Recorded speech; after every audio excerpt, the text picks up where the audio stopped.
राम राम जी, आप सारा ने द निशा शर्मा शो देसी बोलबाला में आपका एक बार फिर से स्वागत है। और आज हमारी गिल जो मेहमान मौजूद हैं वो एक बार फिर हमारी गिल इस पॉडकास्ट पर आ रहे हैं। इससे पहले आपने पॉडकास्ट देखा होगा उनका ज़रूर, और हमने बहुत सारे मुद्दों पर बात करी, सोशल मीडिया पर बात करी, एजुकेशन सिस्टम पर बात करी, आज की जनरेशन पर बात करी, सरकारों की बात करी, लेकिन बहुत सारी बातें थी जो अधूरी रह गई थी और कुछ सवाल आपके मन में भी होंगे उन्हें लेके। तो आज हम एक बार फिर से स्वागत कर रहे हैं डॉक्टर देवेंद्र बलारा जी का। जी सर बहुत बहुत शुक्रिया, आपने एक बार फिर से परेशान करने खातिर। नहीं जी नहीं, धन्यवाद। कैसे हो सर आप? बहुत बढ़िया। आप बहुत सारी चीज़ें सर उस टाइम आप नहीं छोड़ गए थे अधूरी, हमने रखी थी अधूरी ताकि हम आपने दोबारा तंग कर सकें। सर ने एक बात बोली थी कि आपका विकास ही देश का विनाश है। लेकिन हमेशा तो हम तो जो सुनते आए हैं वो चाहे हमारी सरकार हो या हमारे घर के हो, भाई आपका विकास ही देश का विकास है, पर आपने आपका विकास ही देश का विनाश क्यों बोला? निशा जी, इसमें सबसे पहले आपको ये समझना पड़ेगा कि देश के विकास के पैमाने क्या हैं, और फिर आपको ये देखना पड़ेगा कि आपके विकास के पैमाने क्या हैं। अगर वो दोनों एक हैं फिर तो आपका विकास ही देश का विकास माना जाएगा। परंतु यदि वो अलग अलग दिशा में होंगे और यदि एक दूसरे को काटते होंगे तो फिर आपको मेरी बात का औचित्य समझ में आएगा। तो हम पहले देश के विकास के पैमाने को देख लेते हैं क्या होता है। देखिए, देश के विकास का पैमाना लोगों ने क्या बना रखा है, सरकारों ने क्या बना रखा है, मीडिया और इन नेताओं के प्रोपेगेंडे ने क्या बना रखा है, उद्योगपतियों ने क्या बनाया है। आप कितने बढ़िया कपड़े पहनते हैं, आप कितनी बड़ी गाड़ी में चलते हैं, आपकी सड़कें कितनी बड़ी हैं, आपका इंफ्रास्ट्रक्चर कितना मॉडर्न है, कितनी लाइटनिंग है, कितनी सजावट है, कितना अच्छा दिखने में देश लग रहा है। मेरे ख्याल से इसके अलावा जीडीपी कितनी है, इंडस्ट्री कितनी बढ़ रही है, यस हाँ, कितनी इंडस्ट्री है, जॉब नहीं, इंडस्ट्री कितनी है, और जीडीपी कितना है। वो आंकड़ा जो जीडीपी का है वो देश के विकास का पैमाना है कि अभी जीडीपी की दर, जीडीपी ही पैमाना है ना विकास का। ठीक है, अब जीडीपी को समझते हैं। अच्छा, पहले जीडीपी समझने से पहले मैं आदमी के विकास की बात कर लेता हूँ। मैं आदमी के विकास कैसे मानता हूँ? पहले से सभ्य हो गया है, पहले से कम बीमार होता है, पहले से ज़्यादा खुश रहता है, पहले से ज़्यादा उसके पास संसाधनों का मतलब प्रचुर मात्रा में उपलब्धता है, प्योर खाता है, शुद्ध खाता है, ऑर्गेनिक खाता है, कम से कम चीज़ों के ऊपर निर्भर है और अपने आप में संपूर्ण है, और अपने परिवार के साथ खुशी खुशी बिना अपराध किए और बिना नशा किए रहता है। मैं एक चीज़ और बोलना चाहूँगा सर, आप हरियाणवी में बोलो।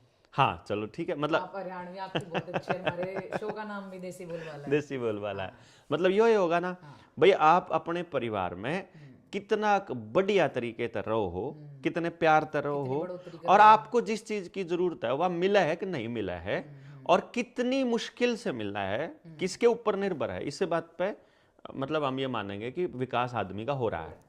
अब और समय कितना आपके पास है, because time is the luxury, अगर हम इस एक लाइन पे बोलें तो। अब मैं देश के विकास के पैमाने के सबसे बड़े आंकड़े जीडीपी पे बात करूंगा। जीडीपी, ग्रॉस डोमेस्टिक प्रोडक्शन, सकल घरेलू उत्पाद, उसको कहते हैं कि पूरे साल में पूरे देश में कितना उत्पादन हुआ या कितनी टोटल नई सेवाएं सृजन हुई, सेवाओं का सृजन हुआ। यानी कि खेत में कितना अनाज पैदा हुआ, खदानों में कितना कोयला पैदा हुआ, कितनी धातुएं निकली, और जितने और पशुधन, यानी जितना धन बढ़ा उसका बराबर का पैसा आरबीआई छाप लेगा और वो सर्कुलेट करेगा, यानी कितने पैसे का सर्कुलेशन हुआ, ये है जीडीपी का आंकड़ा। यानी कि यदि आप अपने गांव के बने स्कूल में जाते हो, गांव का ही आदमी वहां पढ़ाने जावे है, आप घर का बना बस्ता लेके चले जाओ, बड़े भाई की किताब लेके चले जाओ, मास्टर जी आपने पढ़ा दे, ना तो मोटरसाइकिल की जरूरत पड़ी, ना किते आने जाने की जरूरत पड़ी, ना ट्यूशन की जरूरत पड़ी, और पढ़कर घर आ गए, इसमें जीडीपी का आंकड़ा 0 बढ़ेगा। ठीक से? अब अगर आप गांव तक बाहर किसी स्कूल में पढ़ो हो, बस में जाओ हो या कार में जाओ हो या मोटरसाइकिल में जाओ हो, तो आपको पेट्रोल डीजल की जरूरत पड़ेगी, नए कपड़े पहनने पड़ेंगे, नए जूते रखने पड़ेंगे, टकाटक सारी सौदा रखना पड़ेगा, टाई पैर का जानी पड़ेगी, हर साल नई किताब प्राइवेट पब्लिकेशन की लेनी पड़ेगी।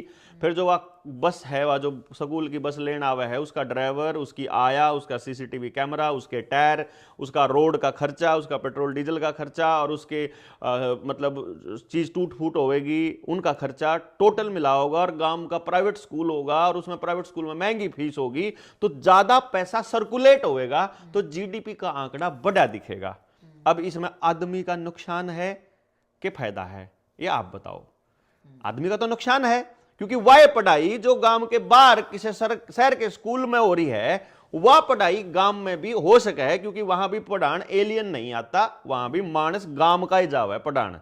तो वो गांव का मानस गांव के गांव में कौन पढ़ावा है? आपके गांव में मेरे गांव का आदमी पढ़ाने जावा है, मेरे गांव में आपके गांव का पढ़ाना हुआ है, चक्री काटते रहो है। क्योंकि लोगों ने आजकल पैसा भी तो चाहिए ना। पैसा चाहिए, मैंने उसके पैसे, उसका पैसा कोई नहीं रोक रहा है। मैं ये नहीं कह रहा हूं कि उसको पैसा मिले कि ना मिले, वो गांव में पढ़ाने का भी उसने उतना ही पैसा मिल सका है, गांव वाले लग के उसने दे सके हैं। मैं तो जो ये पैसा यहां से बच्चा जो घर तक गांव में तय और जो दूसरे जगह गया है पढ़ान, और जो वहां तक मास्टर पढ़ान गांव में आया है, दोनों केस में जीडीपी बढ़ रही है।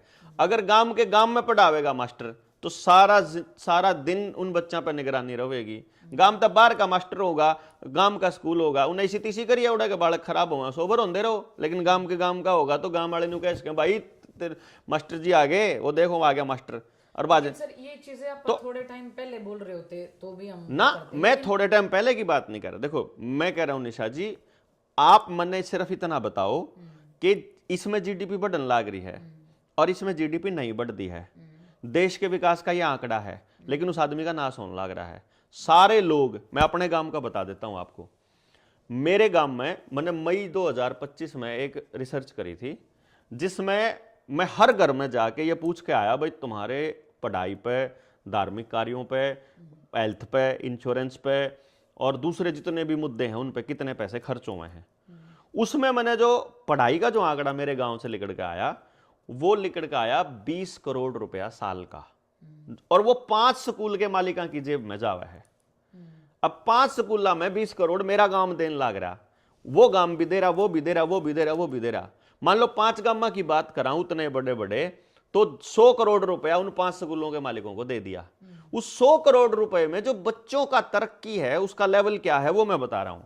उन स्कूलों में पढ़ने वाले बालक ना तो घर का काम करके राजी, ना खेत का काम करके राजी, ना डांगरा के नजदीक जाके राजी, ना माँ बाप के नजदीक जाके राजी, और ना अपना ही कुछ पता कि मैं जिंदगी में क्या करने वाला हूं या मेरे को जिंदगी में क्या करना है। ना मैं पढ़ के राजी, बोलने में बदतमीज हो गए, खान में सारा का सारा फ्राइड खाना खावे हैं या बाहर का पैकेट वाला खावे हैं, या फिर सारा का सारा मतलब बकवाद खाना खावे हैं पैक्ड। लेकिन सर ये भी तो चीजें होगी ना, जैसे मैं भी पिछली लाइन में बोल रही थी कि संसाधन मिलन भी तो शहर में लग गए, मतलब ठीक है वो। इसका मतलब है कि कोई आदमी शहर में संसाधनों को रख रहा है तो वो प्लान करके रख रहा है ताकि आपको गांव से शहर में जाना पड़े, ताकि आपको अपना कमाई जो है वहां लुटानी पड़े प्राइवेट कंपनियों को। अगर वो पैसा गांव के ही लोगों को मिलता होता तो कोई दिक्कत नहीं थी। पेट्रोल कंपनी कौन? अमेरिका की।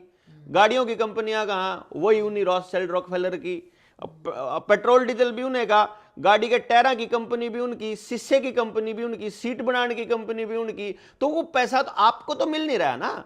अगर ये पैसा आप खर्च करते और उस गांव के बालक ने मिल जाता तो भी गांव की तरक्की थी। अगर वो आप खर्च करो, मन ने मिल जाए, मैं खर्च करूं किसी और ने मिल जाए, ऐसे करके मिलता रहे तो भी कोई दिक्कत नहीं। आप सारे के सारे इकट्ठे करके पैसा उन पे देने लग रहे, आपस में नहीं सर्कुलेट कर रहे हैं। जीडीपी बढ़ रही है, इससे किसका फायदा हो रहा है? तो जिसके पास पैसा जा रहा है। किसके पास जा रहा है? रॉथस्चाइल्ड एंड रॉकफेलर, दो ही आदमी, पीछे पड़ दो ही आदमी। मैं आप, क्योंकि किसी भी कंपनी का सारा अधिकार उन्हीं के पास है। रिलायंस का भी, अंबानी का, अडानी का, टाटा का, महिंद्रा का, बिरला का, अजीम प्रेम जी का, विप्रो का, जितनी बड़ी कंपनी आपके पास कंस्ट्रक्शन की हो, रियल एस्टेट की हो, इलेक्ट्रिसिटी की हो, इलेक्ट्रिक दुकानों की हो, कार ऑटोमोबाइल की हो, पेट्रोल डीजल की हो, सब उनकी हैं। ये कैमरे आप जाकर जिन कंपनियों के आप लेके यूज कर रहे हो, मोबाइल जिनका यूज कर रहे हैं, बैकग्राउंड में जाके देखोगे इन्वेस्टमेंट उन्हीं कंपनियों की है। अब उन कंपनियों की ताकत का अंदाजा आप इस बात से लगा लो, भारत की जीडीपी यानी कि साल का जो बजट है वो है 50 लाख करोड़ रुपए का। ठीक है, एक ये जो कंपनियां हैं, ये टोटल कंपनियां लगभग 30 के करीब हैं। मैंने अभी अपने नीडर इंडिया वाले चैनल पर डाला था इनकी लिस्ट। उसमें सिर्फ एक कंपनी ब्लैक रॉक, उसका एसेट मैनेजमेंट, उसका जो मतलब वैल्यू है वो है 1270 लाख करोड़।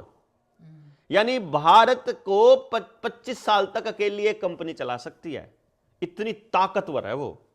आप अंदाजा लगाओ फिर उसको कि वो यहां के सारे उद्योगपतियों को इस तरह से कंट्रोल करके, और वो उनके अंदर ऐसे घुसी हुई है कि जितना भी पैसा आप वहां इन्वेस्ट करते हो, जितना पैसा आप वहां खर्च करते हो, सारी टोटल है। आप रिसर्च करोगे आपको मालूम पड़ जाएगा।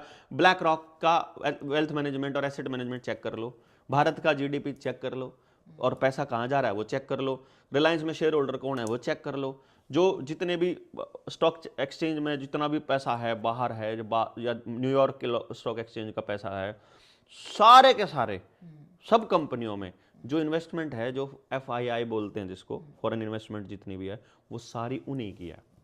Black rock, Vanguard. बिल्कुल। अगर छोटा सा एग्जांपल लूं मैं, जिस चीज पर आप बात कर रहे थे, अगर मान लो मैं शहर में रह रही हूँ, मैं आज उन्हें सोचूं कि ये सब मेरा समझ में आ गई और मैं गांव में जाके बसूं, उल्टा खेती बाड़ी हम सारा परिवार शुरू करें, वही सब्जी उगाएं, सारी चीजें करें, पर किसान ने भी तो कुछ नहीं मिल रहा ना। मतलब ना ना ना ना ना ना ना यहाँ, हाँ, ये जो अभी तो चलो मैं आपको किसान, ये आपके सवाल का जवाब दूंगा मैं। पहले एक बार मैं इस एजुकेशन वाले ने कर लूँ। यहाँ था हेल्थ में, देख लो आप, अगर आप गांव में किसी जड़ी बूटी का इस्तेमाल करो या रसोई पैथी का इस्तेमाल, मान लो पेट में दर्द हो गया, आपने पूछा अपनी माँ तक, माँ पेट में दर्द हो रहा है, माँ कहेगी अजवाइन की फाकी मार ले, ठीक है, आप अजवाइन की फाकी मारोगे, पेट में दर्द आराम हो जाएगा। सिर में दर्द होया तो वो कर दोगे। लेकिन आप चले गए, बाई चांस आपको टीवी ने ये बता रखा है कोई भी दिक्कत आते ही डॉक्टर से संपर्क करें, और आप डॉक्टर से संपर्क करने पहुंच गए। डॉक्टर बोला पेट में दर्द कहाँ हुआ, यहाँ हुआ, क्या खाया था, क्या खाया था, अच्छा पहले कभी हुआ है, और कोई दिक्कत आई है, पहले कोई चक्कर आए हो, कुछ आया हो, और आया हो, कुछ न कुछ तो आया था, पर टेस्ट कराने पड़ेंगे, लिख दिया, ठीक है जी, 50% टैक्स हो गया, अल्ट्रासाउंड कराओ, अल्ट्रासाउंड कराया।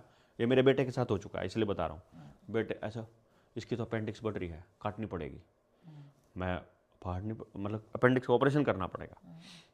6 साल का था तब वो। मैंने उसके बाद से डॉक्टर की शक्ल ही नहीं देखी। मैं कहा आरामजादे हैं तो। मैं अपने मेरे एक मौसा जी थे, उनको मैंने फ़ोन किया, मैं ऐसे ऐसे करके पेट दर्द है। बोला क्या कह रहा है डॉक्टर? बोला अपेंडिक्स है। मैं इनके चक्कर में ना पड़ा है, वो भी डॉक्टर ही हैं, बच्चों के डॉक्टर हैं। वो कहने लगे इनके चक्कर में ना पड़ा है, करनाल ले आ। मैं चंडीगढ़ से हमने बच्चे को करनाल लेके आया, क्योंकि मुझे उन पर ट्रस्ट ज़्यादा था। और मैंने डॉक्टर को बोला अभी ऑपरेशन मत करो, रात को यहीं मैं अपने घर ले जाता हूँ। बोले अस्पताल में दाखिल रखो, कोई दिक्कत हो गई तो। मैंने कहा दिक्कत हो गई तो 15 मिनट दूर हूँ, आ जाऊँगा यार, क्या दिक्कत है, इतनी देर में थोड़ी हो जाएगा। तो मैं उनको सुबह बेटे को ले आया करनाल, और वहाँ आकर के उन्होंने डॉक्टर के पास गया, वो उसने चेक किया, बोला क्या खाया था? डॉक्टर ने पूछा, बेटे ने बताया कुछ? बोला नहीं, और कुछ भी खाया था? उसने बता दिया कि हाँ ये खाया था। हाँ, तो बोले फूड पॉइजनिंग है, कुछ नहीं है, आज इसको खाली पेट रखो, शाम तक ठीक हो जाएगा। और हो गया। आज तक दोबारा, मैं आज तक की बात बता रहा हूँ, 20 साल का है वो, पिछले 14 साल में सिंगल टेबलेट मैंने उसको एलोपैथी की नहीं दी। उसके बाद मैंने कहा ये हरामी लोग हैं।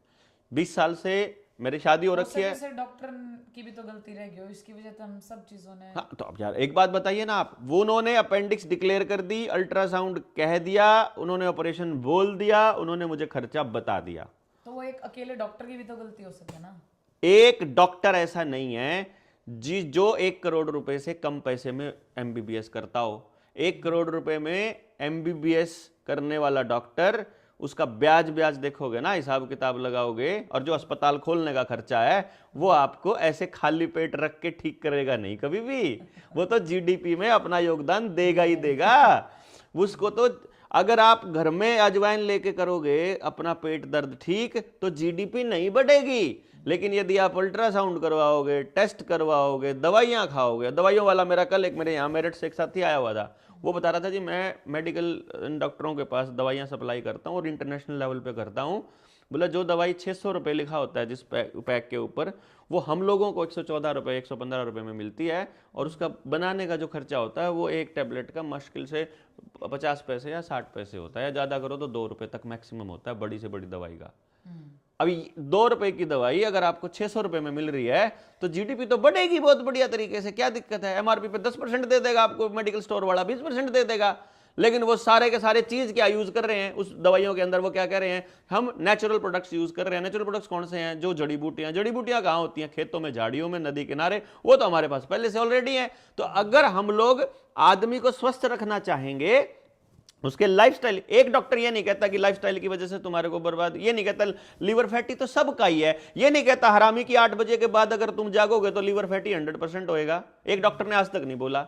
शुगर का मरीज जाते हैं, मेरे करनाल में सबसे बेस्ट शुगर का एक डॉक्टर है, वो अपने आप को ये कहता दुनिया में इससे अच्छा शुगर का कोई डॉक्टर नहीं है। मैंने कहा आज तक सिंगल एक मरीज बताओ जो इसने ठीक किया हो। मरीज ठीक तो एक भी नहीं होया, मरीज एक भी ठीक नहीं होया, तो सब द बेस्ट डॉक्टर क्या के नाम का है। अभी आपने लखनऊ में खबर पड़ी होगी, वो डॉक्टर जो था हार्ट का पेशेंट, हार्ट का डॉक्टर, हार्ट का ऑपरेशन करते हुए क्योंकि वैक्सीनेटेड था और ऑपरेशन की टेबल पे ही हार्ट अटैक होकर मर गया, उसका हार्ट खोल रखा और ऑपरेशन टेबल पे मर गया।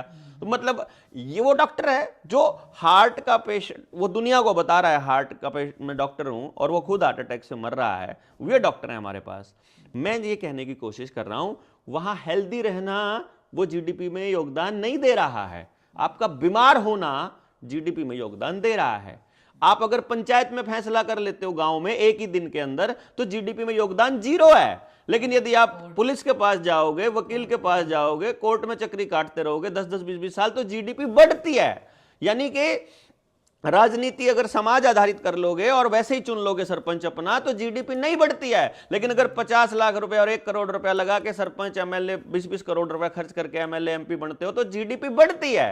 आप अगर ये खर्चा इस तरह से करते हो, शिक्षा, स्वास्थ्य, न्याय, राजनीति, खेती यदि आप बैल से करने लग जाओगे और खाद अपनी घर की बनाने लग जाओगे और घर का कचरा कूड़ा सारा खेत में, खेत का पेट में, पेट का खेत में यूं डालना चालू कर दो, जीडीपी नहीं बढ़ती है। लेकिन अगर आप पैक्ड खाना लेके, पैक्ड चीजें लेके आओगे तो उस पैकेट को ढोने के लिए आपको स्वच्छता अभियान वाली गाड़ियों की जरूरत पड़ेगी। गांव में भी वो गाड़ियां जीडीपी बढ़ाने के लिए हैं। गांव में खेत में ट्रैक्टर होगा, तेल डीजल होगा, सारी मशीनें होंगी। मैं ये कह रहा हूं, अब जो आपका सवाल था, अब मैं उस पे आ रहा हूं जो आपने सवाल पूछा था। अब आपको समझ में आ गया कि आपका ठीक रहना जीडीपी के लिए खतरनाक है, आपका बर्बाद रहना जीडीपी के लिए बेहतर है, यानी आपका विनाश ही देश का विकास है। इति सिद्धम, ये तो एक लाइन होगी जो आप थ्योरम में लिखा करते, सिद्ध हो गया। देश का विकास तो नहीं हुआ सर, जीडीपी बढ़ रही तो देश का विकास के आंकड़ों में आता है ना कि देश इतने, देश के लिए तो कुछ हो नहीं रहा ना, तो आप ही कह रहे हो देश ही के लिए हो रहा है ना, वो तो ये कह रहे हैं। जो आपको बताया गया वो तो ये बताया गया ना कि जीडीपी में आंकड़ा बढ़ रहा है तो देश के लिए है। यहां तक कि मैं आपको दूसरी बात बताता हूं, सब्जी आपने खेत में तो ले ली तो जीडीपी नहीं बढ़ेगी, आपने बटोड़े पर घिया तोड़ के खा ली तो जीडीपी नहीं बढ़ेगी, लेकिन आपने रेडी वाले को ऑनलाइन ट्रांजेक्शन किया, 20 रुपए की भी ली हो चाहे, वो जीडीपी बढ़ेगी। अगर मैंने आपको पैसा उधार देना या लेना है, अगर मैं कैश दे दूं और कैश ले लूं तो जीडीपी नहीं बढ़ेगी, ठीक है, और अपना भाईचारा बना रहे। लेकिन यदि मैं ये पैसा बैंक के थ्रू आपको दूं, पहले तो 2-4 लाख रुपए और फिर वो आप मुझे वापस करो, तो ट्रांजैक्शन हुआ ना, तो जीडीपी बढ़ी।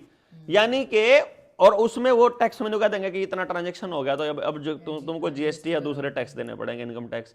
मेरा मकसद ये है टैक्सेशन प्रणाली, जितना भी टैक्स है, चाहे टोल टैक्स हो, चाहे इनकम टैक्स हो, और ये जो जीडीपी के जो आंकड़े हैं ये देश के विकास को दिखाने के आंकड़े हैं। तो यदि देश विकास, मतलब विकास दिख रहा है, इतने ट्रिलियन इकोनॉमी बन गई है, तो इसका मतलब आदमी विनाश की तरफ है, ये कन्फर्म है। दूसरी बात, आपने बोला क्या गांव की तरफ शिफ्ट हो जाना चाहिए, मैं ये नहीं कह रहा हूं, मैंने ऐसा बिल्कुल नहीं कहा है। आप होना चाहे होइए, ना होना चाहे मत होइए। मैं आपको ये बता रहा हूं, यदि आपको शहर में हवा दूषित मिल रही है, यदि यहां भाईचारा नहीं है, यहां किसी को देख के कोई राजी नहीं है, कोई देख नहीं रहा है, तो भाई फिर जहां हवा साफ है वहां जाकर के चीजों को ठीक कर लीजिए, जिनकी वजह से आप गांवों से शहर में आए थे। ये तो श्योरिटी है ही नहीं सर, कहां कैसे लोग मिलेंगे, गांव में भी ऐसे लोग मिल जाएंगे। देखो मैं आपको बता रहा हूं, गांव में ऐसे लोग मिल जाएंगे, लेकिन गांव आपका है, गांव में आपकी जड़ें हैं, जहां जड़ें हैं, जहां डीएनए है, वहां वो नेचुरल बॉन्डिंग, कुदरती बॉन्डिंग किसको कहते हैं, जैसे बच्चा जहां जिस घर में पैदा हुआ उस माँ को उसने बचपन से स्मेल किया, तो उस खुद शहर में क्यों रह रहे हो फिर? मैं बता दूंगा इसको, ठीक है, इस पॉइंट बता दूं, उस बच्चे ने माँ को स्मेल किया तो सबसे ज़्यादा बॉन्डिंग उसकी माँ के साथ, फिर जिन घर वालों के साथ रहा सबसे ज़्यादा बॉन्डिंग फिर उनके साथ, फिर जिनके साथ वो अपने बचपन में रहा उससे अगली बॉन्डिंग उनके साथ, फिर जिन जिन से उसको वास्ता पड़ा उस अगली बॉन्डिंग उसके साथ। तो वो जो गांव में है वो नेचुरल बॉन्डिंग है उसकी। पर सर आज के टाइम में गांव हो शहर हो कहीं भी वो बॉन्डिंग भाई भाई में बॉन्डिंग नहीं रही। तो चलो ये तो सामाजिक एक दूसरी समस्या हो गई ना। हाँ। मैं कह रहा हूं सही और गलत की बात, मैं ये नहीं कह रहा हूं कि मेरी और आपकी अगर नहीं बनती है तो अब हमारे पास दो रास्ते हैं, हम एक दूसरे का सिर फोड़ें, दूसरा रास्ता है कि हम एक दूसरे से बातचीत करना बंद कर दें और मुंह फेर के बैठ जाएं, और तीसरा रास्ता है हम बातचीत करके उस मसले को सुलझा लें। जो बातचीत करके मसले को सुलझाने वाला पॉइंट है, इस पर गांव के लोगों की नजर नहीं है। वहां गलती को देखते हुए, समस्या को देखते ही वो गांव छोड़कर भागने की तरफ है। मैं अपनी बताता हूं, जो आपने मुझसे पूछा कि मैं क्यों रहता हूं। मैं 10वीं क्लास तक गांव में पढ़ा, गांव के सरकारी स्कूल में मैंने 10वीं करी, करनाल जिला मैंने टॉप किया। घर वालों ने सोचा इसको अच्छे स्कूल में पढ़ाना चाहिए, और मुझे इसके चक्कर में गांव 10वीं के बाद का स्कूल तो असंध में भी था, मेरा गांव फफड़ाना असंध के नज़दीक पड़ता है, जलमाना में भी होगा, सफ़ेदों में भी था, डेली आ जा सकता था। लेकिन मेरे घर वालों ने कहा नहीं, डिस्ट्रिक्ट हेडक्वार्टर में अच्छा स्कूल मिलेगा, तो उन्होंने मुझे करनाल के एक बहुत अमीर ज़ादों के स्कूल में दाखिल करवा दिया, जहां अंग्रेजी बोला करते थे और गालियां ही गालियां दिया करते थे, और कंपटीशन उनका मुख्य उद्देश्य था। और मैं उस स्कूल में भेज दिया, और मैं उस दिन के बाद से आज तक वापस नहीं आया। 30 साल हो गए, 30 के 32 साल हो गए, मैं वापस नहीं आया। 32-33 साल गांव छोड़ा, क्योंकि छोड़ने के बाद में फिर कॉलेज के लिए भी बाहर जाना पड़ेगा, फिर यूनिवर्सिटीज़ में भी बाहर जाना पड़ेगा, फिर नौकरी भी बाहर ही करनी है। नौकरी भी बाहर मिली, जो क्योंकि मैंने सरकारी नौकरी टीचर बन गया था, तो टीचर की नौकरी करते करते रियलाइज़ हुआ कि ये तो यार सारा ही लफड़ेबाजी चल रही है, तो मैंने उस टीचर की नौकरी छोड़ी। फिर मैंने कहा कि भाई मेरे पास ये रिसर्च है, मैं इसका फ़ायदा गाँव को देना चाहता हूँ। गाँव वालों से बात करी, उन्होंने कहा कि रहने दे, फालतू बकवास करने की ज़रूरत नहीं है। मैंने कहा यही तो पॉइंट मैं भी बता रहा हूँ अभी आपको, लेकिन मेरे दिमाग से वो नहीं गया ना बात। मैं आपको फिर कह रहा हूँ, मैं आज तक मैं इस बात को माना नहीं ना। मैंने इसका रीजन देखा कि क्यों, तो मैंने देखा उनकी साइकोलॉजी ऐसी बना दी मीडिया ने कि वो गांव में बैठे आदमी को रिस्पेक्ट नहीं कर रहे हैं, चंडीगढ़ में बैठे आदमी की रिस्पेक्ट कर रहे हैं। तो मैंने चंडीगढ़ में अपना सेंटर खोला और अपनी बात को प्रूव किया, जो मैं करना चाहता था। प्रूव करने के बाद मैंने पूरी सोसाइटी में ये बता दिया कि अब मैं 2 महीने की बच्चे पढ़ाने का 5 लाख रुपए मेरी फीस, एक अपॉइंटमेंट की 1.5 लाख रुपए मेरी फीस, मैं आपके बच्चे को ये बता सकता हूँ किस काम के लिए बना है। अब मेरी बात को उन्होंने सुनना शुरू किया, लेकिन मेरे गांव से, मेरे अंदर से गांव अभी तक गया नहीं। मैं फिर से, अब मैंने देखा कि यार मेरे बच्चे को तो लोग बोलते हैं, गांव वाले बोलते हैं चंडीगढ़ का है, चंडीगढ़ वाले बोलते हैं तो फफड़ाना का है, तो ये बच्चा मेरा कहाँ का है? मैंने तो इसकी जड़ काट दी। मैं उसे बोला, गाँव में आकर के मैंने गाँव वालों से बात की। मैंने कहा चाचा, पूरे गाँव में मोहल्ला वाइज बात करके मैंने पूछा उनसे, मैंने कहा ये चीज़ें खराब क्यों हुई, क्या रीज़न रहा कि आपको जहां पूरे गांव में 10 ट्रैक्टरों से काम चल जाता था, हर घर को ट्रैक्टर क्यों लेना पड़ा? अकड़, मतलब मरोड़, अहंकार, लालच एंड सो ऑन, बहुत सारी चीज़ें आई। तो मैंने बैठ के चर्चा की, क्या ये चीज़ें ठीक हो सकती हैं चाचा? बोले यार बात करेंगे तो हो जाएगी, कोई इतनी बड़ी बात नहीं। क्योंकि मैंने उन बातों को मैं आगे तक लेके गया कि बताओ, रीज़न बताओ, कारण बताओ।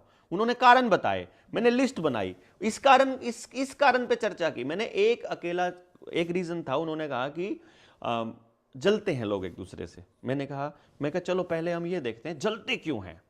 मैंने जलने की लिस्ट बनाई, वहां लोग बैठे थे, टोटल 42 पॉइंट्स निकल के आए एक दूसरे से जलने के, सबने अपने अलग अलग बताए।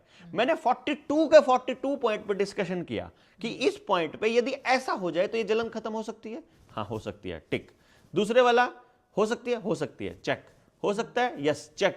42 के 42 पॉइंट्स में मैंने कहा यदि हम ये चर्चा करें तो क्या ये खत्म हो सकती है, जलन खत्म हो सकती है, लो कांटा मारो। अब लोगों में लालच है, मैंने कहा अब लालच बताओ क्यों है, अब लालच पे चर्चा करो। फिर मैंने लालच पे चर्चा की, 3 घंटे उस पर लगे।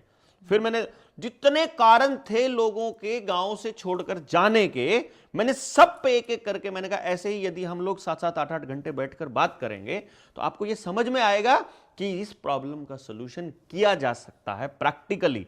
देखो, मैं ये नहीं कहूंगा किसी को भी कि तुमको गांव जाना चाहिए कि शहर जाना चाहिए, लेकिन मैं ये बताऊंगा सही क्या है और गलत क्या है, खाना कौन सी चीज। मैं ये कह रहा हूं भाई, अपने खेत में बिना केमिकल का उगा हुआ खाना बेस्ट है, और बाजार में पैक किया हुआ खाने में ये केमिकल्स ये खराब है। अब आप ये कह करके उस कचरे को खाते रहो कि हमारे पास चॉइस नहीं है, दिस इज नॉट राइट। लेकिन सर कहीं ना कहीं देखो, आप भी उसी फॉर्मेट में आ गए ना, जैसे शहर में आ गए आप। अब ऑब्वियस सी बात है, आपने घर में सब्जी वब्जी कितनी उगा लोगे आप, जिस हिसाब मैं शहर में रहता हूँ, हाँ। एक भी पैकेट वाला खाना मेरे घर में नहीं आता। आज तक मेरे बच्चे ने हमने कभी कोल्ड ड्रिंक नहीं पी, बाजार की हमने कोई आइटम नहीं खाई। शादी को हमारे कितने साल हो, 20 मतलब 12 से लेके 14 साल तो मुझे चंडीगढ़ में शिफ्ट हुए हो गए, और 20 साल मेरी शादी को हो गए। हम कभी भी स्पेशल घर से डिनर करने बाहर नहीं जाते। आप सब्जियां घर में ही उगाओ सारी? हमारी सब्जियां तो गांव से आ जाती है, नहीं तो गांव के किसी मित्र से हमारा संपर्क है, और नहीं तो हम जाकर खेतों में से, कुछ लोग हमने पॉइंट आउट किए हुए हैं कि ये लोग ऑर्गेनिक उगाते हैं, उनके खेत से जाके एक हफ्ते की सब्जी हम लोग ले आते हैं, हफ्ते 10 दिन की। नहीं तो मैं घूमता रहता हूँ, तो जहाँ भी सब्जी देखता हूँ खेत में, उससे पूछता हूँ कि तो दवाइयाँ छिड़कता है नहीं छिड़कता है। और वैसे भी पता है सबको कि भाई जो मार्केट रेट है, जो ऑर्गेनिक का रेट है, उससे फालतू मेरे से ले लो, लेकिन मुझे सब्जी ये चाहिए। लेकिन आपने जैसे एक दो बातचीत में कहा कि आप इतनी फीस चार्ज कर रहे हो, इतने लोग, तो कहीं ना कहीं आप भी उसी फॉर्मेट में आगे, आप भी तो लोगों को फ्री चीजें बता सको या हम तो बताता हूँ मैं आपको, अपने गांव के लिए चाहिए, आपको अपने पूरी कम्युनिटी के लिए चाहिए, तो मेरी टेक्नोलॉजी, मेरी ट्रेनिंग और मेरा टाइम फ्री है, टोटल फ्री है, एक भी पैसा नहीं लेता हूँ मैं। पर आपको केवल अपने व्यक्तिगत स्वार्थ में, केवल अपने बच्चे के लिए या अपने लिए चाहिए, तो फिर नहीं। फिर तो मैं आपके बच्चे के लिए कर रहा हूं, तो आप मेरे बच्चे के लिए कीजिए ना। वो सिर्फ काइंड में है, आप काइंड में कर दो भाई, मेरे इस समय की जो कीमत है वो आपको चुकानी पड़ेगी। आप अपने गांव के लिए कर रहे हो मान लो, तो मैं आपको ये सारी चीजें फ्री सिखाऊंगा, तो आप सीख करके अपने घर में अप्लाई कर लो। मैं कब कह रहा हूं कि आपको इसका लिए पैसा देना पड़ेगा? वो पैसा इसलिए क्योंकि मुझे अभी फिलहाल लोगों में मैं इस लेवल पर कॉन्शियसनेस नहीं जगा पाया हूं कि वो आदमी की बात को समझे। अभी लोगों को शायद इसे भ्रम में डाला हुआ है कि ये जो बताने वाला है ये कौन सी गाड़ी में आता है, ये देख करके हिसाब लगाते हैं कि इसकी बात सुननी चाहिए कि नहीं सुननी चाहिए, ये किस तरह के कपड़े पहनता है, किस तरह की, ये अंग्रेजी बोलता है कि हिंदी बोलता है कि गामड़ी बोलता है, ये पैसा कितना कमाता है, इसके पास कितना है। ये अभी वो आदमी की अच्छाई और बुराई का अंदाजा उसकी इस तरह की नकली ताकत से लगाते हैं, वो उसकी बात को नहीं समझ रहे होते हैं। इसीलिए वो चीज के लिए मुझे गांव से बजाय मुझे अपना हेडक्वार्टर चंडीगढ़ में बनाना पड़ा। दूसरी बात, मेरा बेटा इंटरनेशनल प्लेयर है लॉन टेनिस का, मेरे पास मेरे गांव में बनाना पड़ा सर, सबकी के लिए हुआ है ना, सारी चीज ना ना ना ना ना ना। मैं वापस गांव में आना पड़ा, अब ये कह करके अब मैं गांव में वापस आ रहा हूं। मैं उसको गांव को बना रहा हूं कि रहने लायक बने, कम से कम मैं नहीं रह पाऊं तो मेरा बच्चा तो रह पाए, और मेरा बच्चा नहीं रह पाए तो अगली जनरेशन तो 100%, कि हम 2 जनरेशन अगर जोर लगाकर अपने गांव को रहने लायक बना पाए तो मेरी अगली जनरेशन कम से कम गांव में रह पाए, अपने ही स्वराज के अंदर रह पाए और किसी की गुलामी ना करनी पड़े। मैं ये बिल्कुल नहीं कह रहा हूं कि आप वो काम ना करिए जो आपको आज करने पड़ रहे हैं, मैं ये कह रहा हूं, लेकिन उस बात को मत भूलिए कि सही क्या है और गलत क्या है। आपका प्रयास दिन ब दिन, मैं रहता चंडीगढ़ में हूँ, मेरी फैमिली चंडीगढ़ में इसलिए रहना पड़ता है क्योंकि मेरे बच्चे को वहाँ कोचिंग वहाँ ले रहा है, लेकिन मैं लॉन टेनिस खेलता है ना, तो उसका कोच वहीं पे रहता है। तो अभी बाहर से स्पेन से आए हुए कोच हैं, उनसे कोचिंग ले रहा है। अब वो स्पेन से आए हुए कोच जिस दिन मेरे गाँव में आके सिखाने लग गए, उस दिन मुझे नहीं जाना पड़ेगा, और मैं 24 आवर 24 घंटे 365 दिन, अभी आपको पता नहीं होगा शायद, मैं अभी दुबलदन गांव में हूँ 2 तारीख से, वहां गांव के मंदिर में रहता हूँ, किसी के कमरे में नहीं रहता हूँ। हमारी पूरी टीम मंदिर में रहती है, और वहां पराड़ी घेर के, गद्दे घेर के, और वहीं पे कंबलों में वहीं सो रहे हैं, और रात को 3-3 2-2 बजे तक वहां गांव के इस पूरी स्ट्रक्चर के ऊपर चर्चा चलती है। रात को 1-1 बजे तक हम लोग बैठ करके इन बातों के ऊपर डिस्कशन करते हैं। वहां कुछ लोग गांव के शामिल होते हैं, कुछ लोग हमारे शामिल होते हैं, और इस प्रयास को हमने बंद नहीं किया है। यानी भले ही मैं उस गांव में नहीं रहता, लेकिन मैं किसी न किसी गांव में ही रहता हूं। दैट इज वाई मैं ये नहीं कहूंगा कि भाई आप सब लोग गांव में शिफ्ट हो जाओ, लेकिन मैं ये बात कर रहा हूं दुबलधन से कि बताओ तुम्हारा गांव का क्या हाल है। मैं अब आपको इसकी पोजीशन बताता हूं। मैं 5 की 5 पंचायतों में अपनी टीम जा चुकी है, 3 दुबलधन 2 माजरा। 5 के 5 गांवों में 80% युवा नशेड़ी हो चुका है, नशा करता है पूरे गांव का, ठीक है। सिर्फ गांव में महिला और बुजुर्ग मिलते हैं, घरों में जाने लगे हमारे लोग, जब देखा, और सब जिससे बैठ के बात करो, मेरे साथी बताते हैं जी फूट फूट के रोते हैं कि ऐसी जिंदगी की परिकल्पना नहीं की थी कि 4-4 बच्चे हैं, चारों बाहर छोड़कर भाग गए हमको और यहाँ मरने के लिए छोड़ दिया अकेला, कोई पानी पिलाने के लिए भी नहीं है अगर बीमार हो जाए तो। ये हालत है उन लोगों की जिनके 20-20 एकड़ 10-10 15-15 एकड़ जमीन है जिनकी गांव में, और वो जो दर्द निकल करके आता है उनका, तब हम वो लोग समझते हैं जब अपनी टीम के साथ बोले जी ये तो हमारे गांव में भी यही हाल है, ये तो हमारे गांव में भी यही हाल है। और तब मैं उन दुबलदन वालों को बोल रहा हूं कि ये सिर्फ तुम्हारा हाल नहीं है, ये मेरे गांव का भी हाल है, ये हर गांव का हाल है। तो जब सबका ये हाल है तो इतने बुरे हाल में रहने की जरूरत क्या है? जस्ट इस हाल को सुधारने की दिशा में काम कर लेते हैं ना, सुधारने की दिशा में काम कर लेते हैं। सरकार तो नहीं करेगी, मास्टर जी तो नहीं करेंगे, वकील साहब तो नहीं करेंगे, नेताजी तो नहीं करेंगे। जब और कोई नहीं करेगा तो जिनको समझ में आ गया वो कर लो। मैं कब कह रहा हूं कि आज ही शिफ्ट हो जाओ, इसी हालात में शिफ्ट हो जाओ? अरे बात तो करो। जब बात की हमने उनके बच्चों से, वो अब हमें कहते हैं यार तुम वहां क्यों रहते हो मंदिर में, यहां आओ ना हमारे घर। अब वो हमें अपने घर में रखने को तैयार है वहां पर। तो अब कैसे कह दूं मैं कि गांव में भाई भाई का झगड़ा इतना है कि वो देख के राजी नहीं है? अरे भाई जब मैंने उससे बात करी रास्ते की तो मुझे पूरा गांव अपने घर में रखने को तैयार है। यानी इसका मतलब यह हुआ कि मैं किसी को हानि नहीं पहुंचा रहा, मैं किसी के लाभ की बात कर रहा हूं, तो वो आदमी मेरे साथ अपने आप कनेक्ट हो रहा है। तो क्या हम एक दूसरे के लाभ की बात नहीं कर सकते? छोटी सी तो बात है ये, इतनी बड़ी बात थोड़ी ना है। गांव को इतने तो समझाना है कि दूसरे को चूसने की बजाय कम से कम उसको खत्म मत करो, अपने हिस्से का कर लो, और हो सके तो एक दूसरे के लिए करना चालू कर दो। यदि मैं आपके बच्चे को अपना और अपने को आप मेरे को अपना मानने लगोगे तो फिर हम दोनों में फर्क कहाँ रह जाएगा? दिक्कत तो तब हुई ना जब मैंने अपना बच्चा सिर्फ अपना मान लिया और उसकी जिम्मेदारी सिर्फ मैंने ले ली। और गांव में जब एक कोई बच्चा नशा कर रहा था या अपराध में था तो मैं उससे बात नहीं की मैंने गांव से कि सुनो भाई वो एक बच्चा नशा करने लग गया है, यदि इसको आज नहीं रोका तो कल ये नशा मेरे घर तक आएगा। उस दिन अगर गांव ने बैठ के बात कर ली होती, क्योंकि उस दिन उन्होंने सोचा उनका बच्चा नशेड़ी हुआ है, हमारे वाले तो बिल्कुल सही है। इस डायलॉग ने उनके बच्चे को आज नशेड़ी किया है। और जो आज रुके हुए हैं, जो 20%, जिन 80 की कहा मैंने नशेड़ी हो गई, जिनके 20% के बचे हुए हैं उनके अगले तैयार रहें अगर उन्होंने उन पे काम करना चालू नहीं किया तो 100 के 100 हो जाए। क्योंकि कस्टमर तो चाहिए भैया नशा बेचने वाले को, रोज जितने बढ़ेंगे उतना फायदा है उनका। तो इसलिए बात करना जरूरी है, काम करना जरूरी है। थोड़ा कर लो, गलत दिशा में 100 की स्पीड पे दौड़ने की बजाय आप रेंग रेंग के सही दिशा में चल लो ना। आप नहीं पहुंचोगे आज नहीं पहुंचोगे, 10 साल बाद पहुंच जाओगे, 15 साल बाद पहुंच जाओगे। और कोई भी विचार समाज की नज़रों में, उनके दिलों में, उनकी याददाश्त में और उनके जीवन में आने में करीब 15 साल का समय लगता है। तो अभी मुझे 9 साल हुए हैं, तो 6 साल और भौंकना अभी जारी रखना है। इसीलिए आई नो कि इतना जल्दी नहीं होगा, बट होगा। लेकिन लोगों की सर्च करने का आग्रह की कई बार कह दे ना भाई, लोगों की जानवरों पे कंपैरिजन करा जाया करे बहुत बार। जैसे क्यों बंदर की डाल नाच रहा है, उछल रहा है ना, या कुत्ता कुत्ता कंपेयर कर दिया करें। तो आपने लगे सही में कि इंसान जानवर ते ज्यादा समझदार या ज्यादा बड़ा है, और जानवर जिस हिसाब से कंपैरिजन करा जावे लो उसमें? देखो इसके दोनों पर्सपेक्टिव हैं। अगर आज के इंसान की बात करेंगे तो आज का इंसान ऐसा है कि मैंने अब तक कोई जानवर ऐसा नहीं देखा जो प्रकृति के नियमों का उल्लंघन करता हो, जो इतना पोल्यूशन फैलाता हो, जो दिन रात दूसरे को मारने की और हिंसा में एंगेज रहना चाहता हो। जानवर ज्यादा समझदार हो इंसान होते हैं। ऑब्वियसली आज के टाइम पर तो जानवर बहुत अच्छे हैं, बल्कि अगर सबसे घिनौना जानवर प्राणी अगर इस धरती पर माना जाए, देखा जाए, जो पहाड़ों को काट रहा है, पेड़ों को काट रहा है, एक दूसरे को काटने पे, एक दूसरे को लूटने पे लगा पड़ा है, और अंदर लालच, डर और घृणा, ये सब सारे भाव उसके अंदर भरे पड़े हैं, तो वो अकेला खाली इंसान ही है।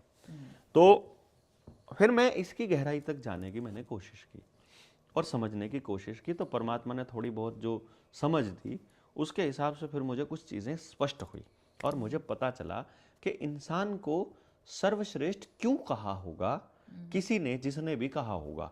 जानवरों से ऊपर क्यों रखा होगा जिसने भी कहा होगा। और डार्विन ने भी ये कहा कि बंदर से ये इंसान बने, तो डार्विन ने क्यों कहा होगा, जबकि ये बात तो गलत है। बंदर से अगर हम इंसान बने होते तो सारे बंदर इंसान बन चुके होते। यानी भाई जंगल में बंदर था, वो इंसान बना तो चलो उसने अपने शहर बसा लिए, लेकिन बंदर तो शहर में भी है।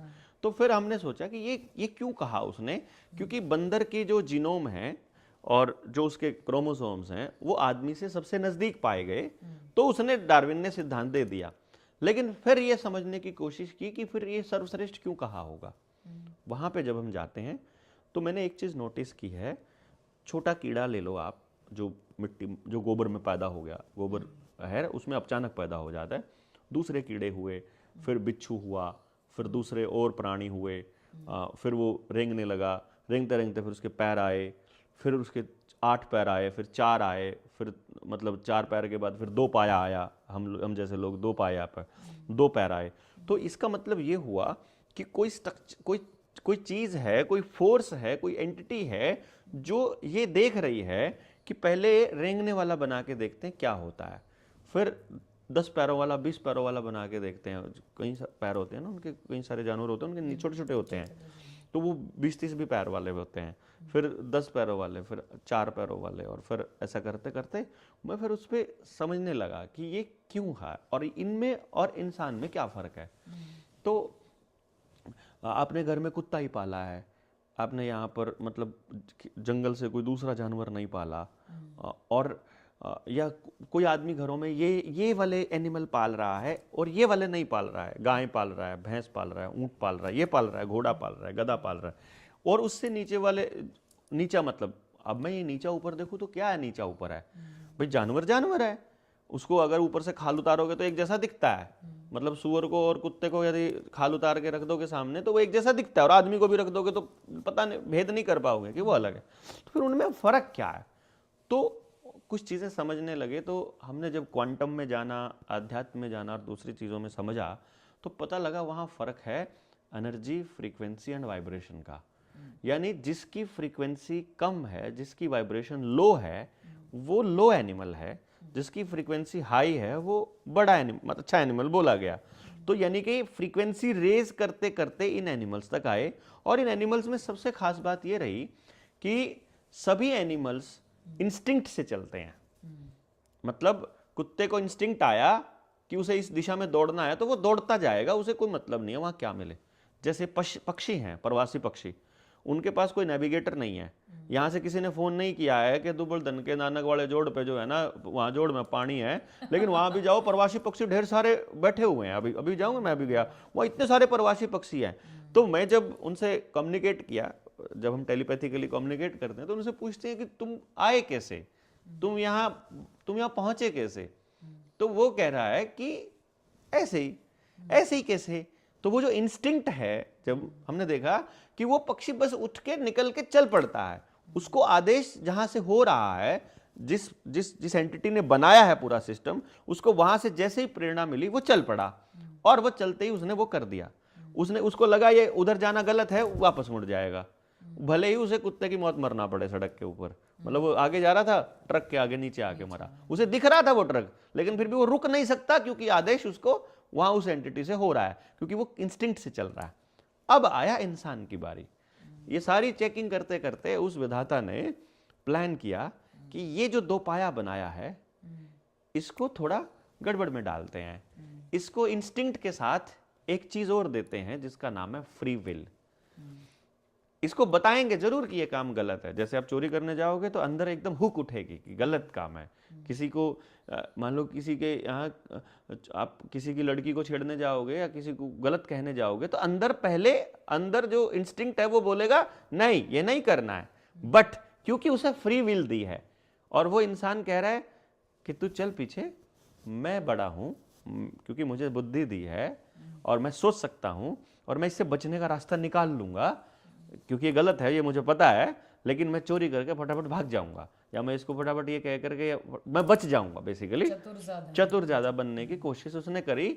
और जब उसने इंस्टिंक्ट को पीछे छोड़कर, जब उसने अंतरात्मा की आवाज को पीछे छोड़कर और अपने उस फ्री विल का इस्तेमाल चालू किया, वहां उसके अंदर फिर दूसरे विकार चालू हुए, लालच, डर, घृणा, द्वेष, संग्रह, और फिर ये सारे सिस्टम फिर उसने एक्सपेरिमेंट्स करने चालू किए कि ये करके देखता हूं।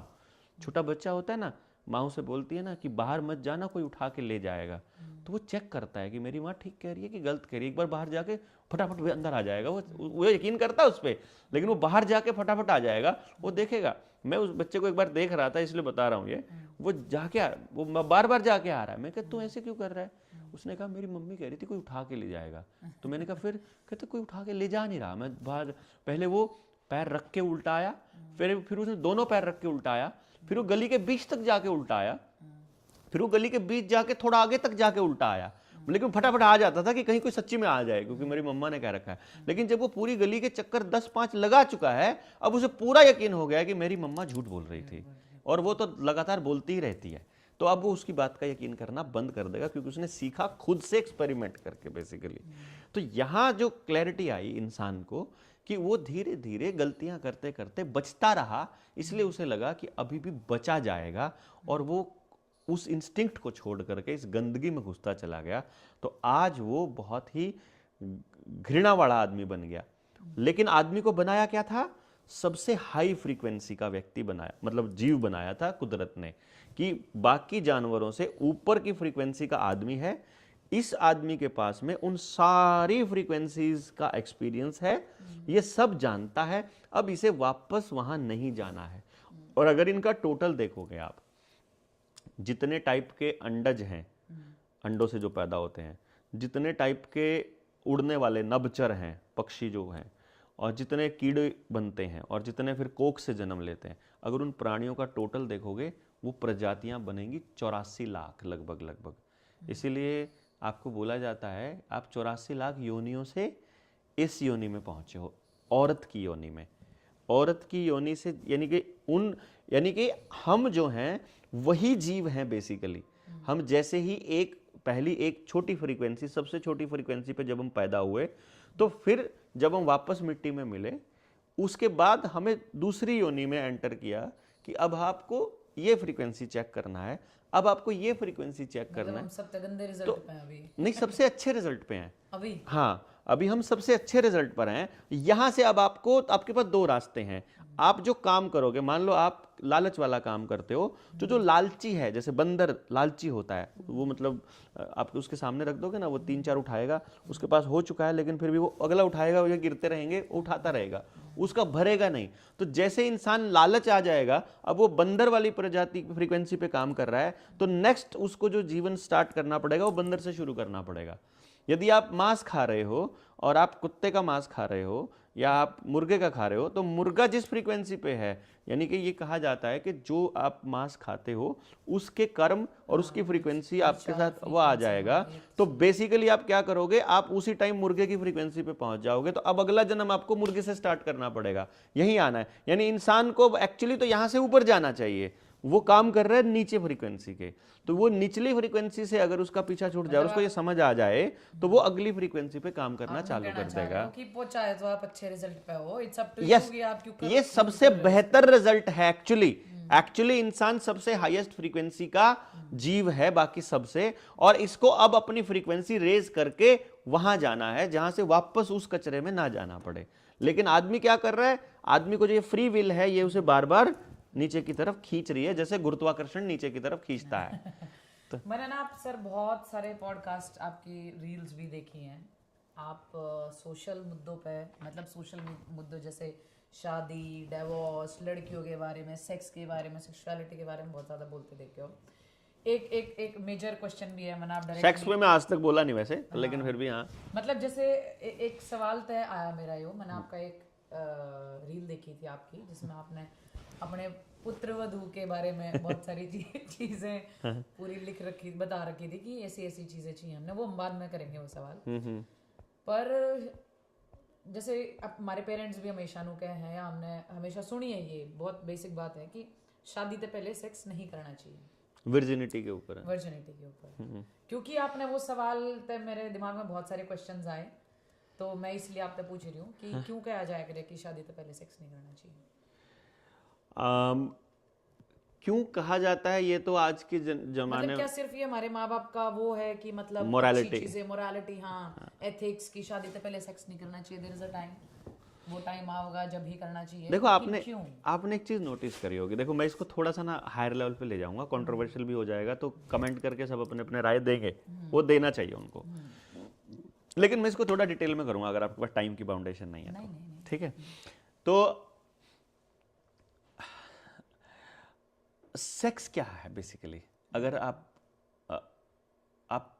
अगर मैं चलो छोटा सा पहले मैं आप ही से सवाल पूछ लेता हूँ, what do you think about sex? Sex sir मेरे लिए तो एक वो मोमेंट है, मतलब शायद मैं उस तरीके से आपने बता भी ना पाऊँ, लेकिन मेरे लिए सेक्स बहुत बड़ा हुआ नहीं है। जैसी मैं हूँ, जैसे आजकल हर चीज लाइक एक एक्टिविटी है। हाँ, एक्टिविटी भी नहीं, मतलब मेरा वो मोमेंट है लाइफ का जो मतलब एक दो कपल में होया करे, एक ऑपोजिट अट्रैक्ट्स में होया करे, वो मोमेंट है, ना कि जो सेक्सुअलिटी आज के टाइम पे है कि कहीं भी किसी के ना साथ, वो नहीं सेक्स क्या, about sex what do you think about, जैसे what do you think about this कि ये क्या है, तो आप इसको एक्सप्लेन कर सकते हो, ये इसलिए होता है आप, क्योंकि देखो आपने सवाल पूछा है और ये सवाल बहुत से लड़के लड़कियों के दिमाग में और नए नौजवान बच्चों के दिमाग में रहता होगा, ऑब्वियस सी बात है। तो मैं अगर आपके एंगल से जानना चाहूं कि आप उसे क्या समझते, क्योंकि फिर मैं उसे एक्सप्लेन मेरे लिए तो बहुत प्यारा मोमेंट है, बस सिर्फ प्यारा मोमेंट है, यानी आप उसे एक जॉय का मोमेंट चाहते हैं। कनेक्टिविटी नहीं, जॉय मतलब एग्जैक्ट वर्ड नहीं पता मैंने, लेकिन जो मैंने मेरे पार्टनर ने बहुत मेंटली इमोशनली बहुत क्लोज लिखा हुआ एक वो मोमेंट है।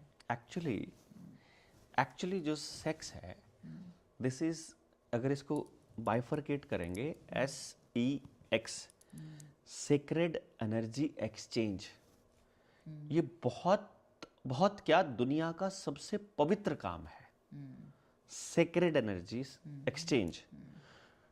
एक्चुअली क्या है, जो मैं बात कह रहा था ह्यूमन की, कि आदमी जब पैदा हुआ तो आदमी की फ्रीक्वेंसी यहां सेट हो गई, अब इससे ऊपर की फ्रीक्वेंसी पे जाना है। इससे ऊपर की फ्रीक्वेंसी पे जाने के लिए इसको फ्री विल दिया कि तुम्हें जब ये फीलिंग आने लगे कि तुम लो फील करो, तो वो वाले काम नहीं करने हैं, तुमने काम वो करने हैं जो अंदर से तुम्हारे अंदर ऊर्जा भरते हो, जो तुम्हें और मोटिवेट करते हो और डोपामिन रिलीज खूब होता हो। और इंसान को इंसान बनाने के लिए सबसे इंपॉर्टेंट जो इंस्ट्रूमेंट है वो औरत की वजाइना है। इंसान को इंसान का मतलब क्या है, वो एक बॉडी है, इंसान एक बॉडी है। मैं मान लीजिए मैं देवेंद्र हूं, लेकिन ये जो दिख रहा है ये देवेंद्र नहीं है। इसमें से जब देवेंद्र निकल जाएगा तो आप कहोगे यार बॉडी को जल्दी से बाहर निकालो, देर हो रही है, जल्दी से जलाओ इसको। मतलब ये जो ये बॉडी है, इसके अंदर देवेंद्र है कहीं। इसका मतलब वो देवेंद्र क्या है, कुछ लोग उसे आत्मा कह देते हैं, कुछ लोग उसको कुछ भी कह देते हैं। इसका मतलब there is something beyond this body. अब वो क्या है, वो भी फ्रीक्वेंसी है, इसको समझना होगा। वो भी फ्रीक्वेंसी है और वो हमसे हायर फ्रीक्वेंसी पे है, इंसान से ऊपर की फ्रीक्वेंसी की चीज है वो जो आत्मा है, इंसान से ऊपर की, क्योंकि ये शरीर यहीं तक है, ये नश्वर है, ये वैसे ही बॉडी की तरह है। अगर सेक्स को सिर्फ बॉडी की पार्ट की चीज मानेंगे तो वो इस शरीर तक सीमित रह जाएगी, लेकिन अगर इसको इस आत्मा के साथ कंबाइन कर देंगे तो इसका मतलब कहीं इस हायर बॉडी के साथ इसका कोई कनेक्शन है। एक मतलब इसको थोड़ा सा और एक्सप्लेन करूंगा मैं कि इस हायर और लोअर को समझने के लिए आपको विबग्योर को समझना पड़ेगा। विबग्योर मालूम है, VIBGYOR। ये प्रकाश के 7 रंग हैं, वायलेट, इंडिगो, B से फॉर ब्लू और G for green, E for yellow, O for orange और R फॉर रेड। वायलेट की जो फ्रीक्वेंसी है वो सबसे हाई है और रेड की फ्रीक्वेंसी सबसे लो है। लाल रंग से कभी चिट्ठियां नहीं लिखते हम लोग, लो फ्रीक्वेंसी मानी जाती है, और वायलेट की हाईएस्ट मानी जाती है। ये प्रकाश का स्पेक्ट्रम है। फिर थोड़ी हायर फ्रीक्वेंसी आ जाएगी अगर इसी लाइट की, बढ़ते बढ़ते अगर ये फ्रीक्वेंसी 20 हर्ट्ज तक चली जाए बढ़ते हुए, तो 20 हर्ट्ज पे ह्यूमन ईयर को सुनना शुरू हो जाता है। लाइट भी वाइब्रेशन है, वेव है, और साउंड भी वेव है और वाइब्रेशन है। 20 हर्ट्ज से लेकर 20,000 हर्ट्ज तक की फ्रीक्वेंसी को ह्यूमन ईयर सुन सकता है। 20 हर्ट्ज से लो वाली फ्रीक्वेंसी को इंफ्रासाउंड बोलते हैं और 20,000 से ऊपर वाली को अल्ट्रासाउंड बोलते हैं। उससे ऊपर की फ्रीक्वेंसी ह्यूमन ईयर नहीं सुन सकता, लेकिन कुत्ते, डॉल्फिन, चमगादड़ ये सुन सकते हैं, जो सोनार विधि से आने जाने का रास्ता देखते हैं। उनकी आंखें नहीं होती हैं, कान नहीं होते हैं, तो जिनके आंखें और कानें नहीं होती हैं वो इस साउंड से ही अंदाजा लगाते हैं। इसका मतलब 20,000 से ऊपर की फ्रीक्वेंसी वाली चीजें भी होती है। विबग्योर के जो स्पेक्ट्रम है, वायलेट से रेड के बीच के स्पेक्ट्रम से बाकी के सारे रंग बनते हैं, और ये रंग जब कोई बॉडी रंगों को एमिट करती है, उसी से हमें वो चीज दिखाई देती है। कोई चीज काली हमें इसलिए दिखाई देती है क्योंकि वो सारे रंगों को एब्जॉर्ब कर लेती है। कोई चीज व्हाइट इसलिए नजर आती है क्योंकि वो सारे रंग एमिट कर देती है, और इसके बीच के बाकी के कलर हैं। अब इन दोनों कलर से इधर और इधर चले जाओगे यदि कलर वाले स्पेक्ट्रम से, तो हमें कुछ भी दिखाई नहीं देगा।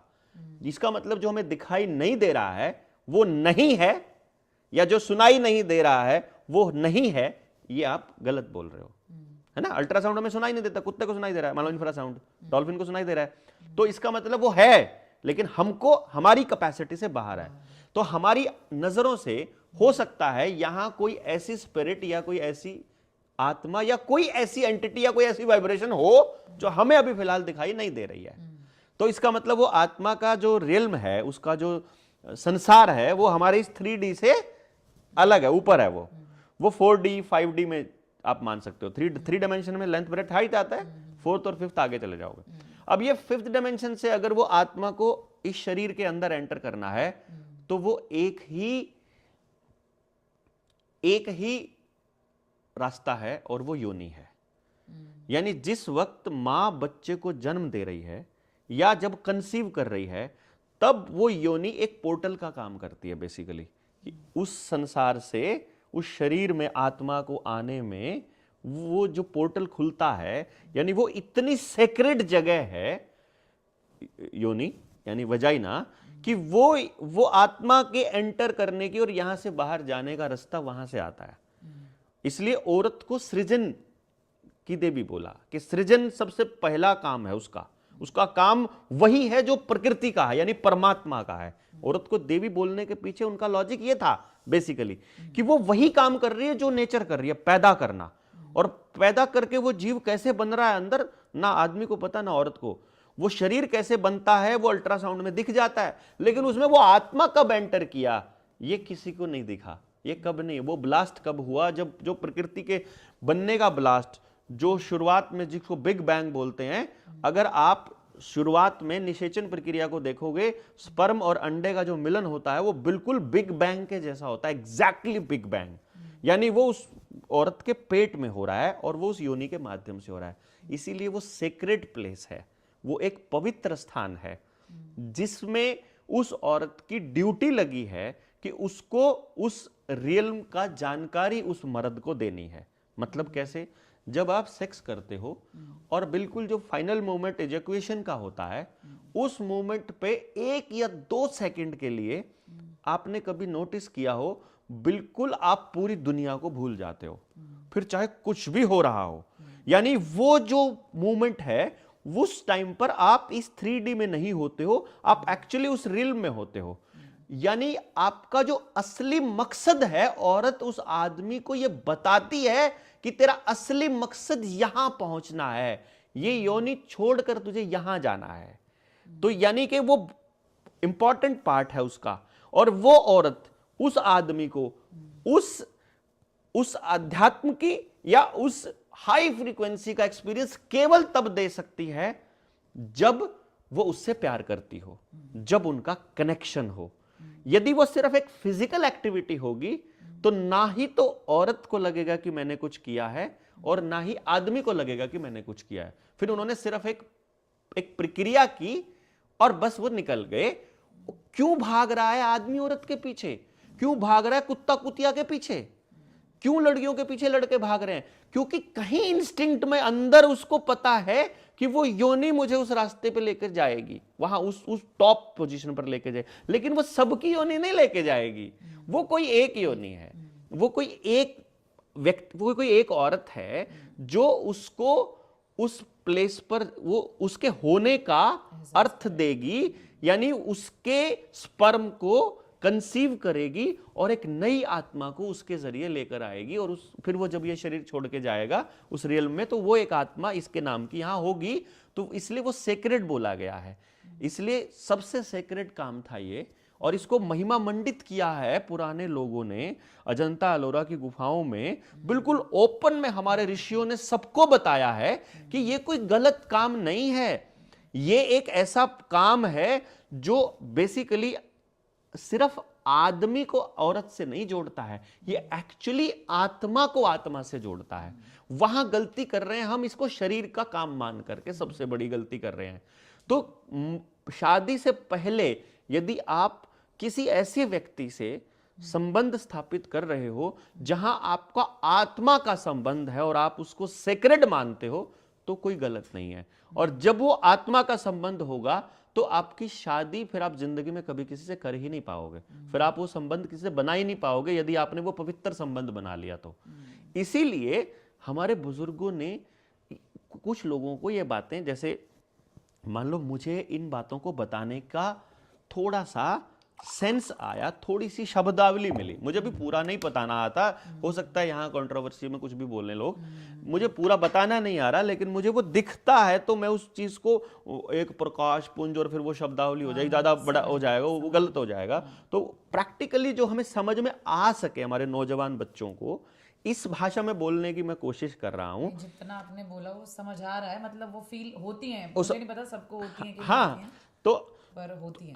तो वो जो बच्चा है, वो जो नौजवान बच्चा है, उसके अंदर जो एक भूख है उस परमात्मा से मिलने की, ये जो हाईएस्ट एनर्जी पे है ना, इससे ऊपर हाईएस्ट पे जाना है इसको, उस परमात्मा की जो हायर एनर्जी है। लोगों को ये नहीं पता है कि ये परमात्मा वाला जो आप बता रहे हो ना कॉन्सेप्ट, कि मुझे कहाँ पहुंचना है, लोगों के दिमाग में तो क्योंकि उसे खुद का नहीं पता ना मैं क्या हूँ। हाँ, उस सेक्स में एंजॉय का मतलब क्या है, एक आनंद है जो उस सेक्स में आ रहा है, एक परम आनंद है।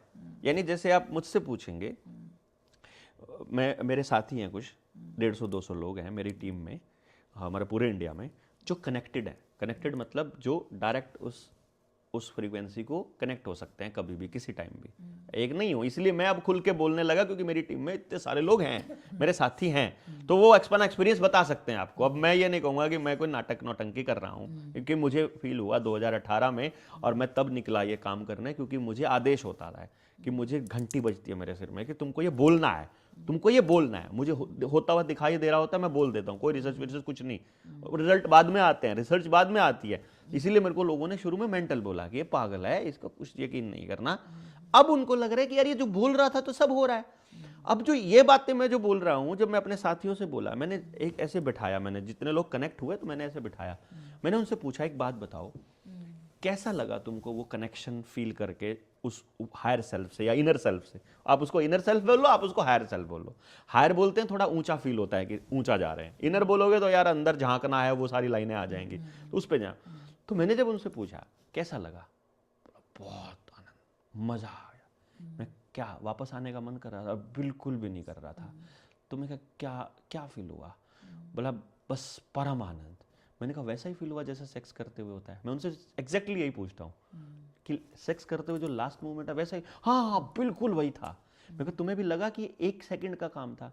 मेरा एक साथी था, वो लगभग 4 घंटे कनेक्टेड रहा। तो 4 घंटे में जब वो निकला वहाँ से, उस अवस्था से, तो उसके बाद उसने कहा कि डॉक्टर साहब बस मेरे को ऐसे लगा और फिर मेरी आँख खुल गई। मैंने कहा तू 4 घंटे से पड़ा था वहाँ? 4 घंटे? कह रहा तो भी मेरे को इतना मज़ा आ रहा है। तो मैंने कहा अब तुम्हें कोई औरत या कोई लड़की अट्रैक्ट कर पाएगी? बोला नहीं, मैं वो मज़ा तुझे यहाँ आ रहा है तो तुझे वहाँ नहीं आएगा ना कभी भी? नहीं।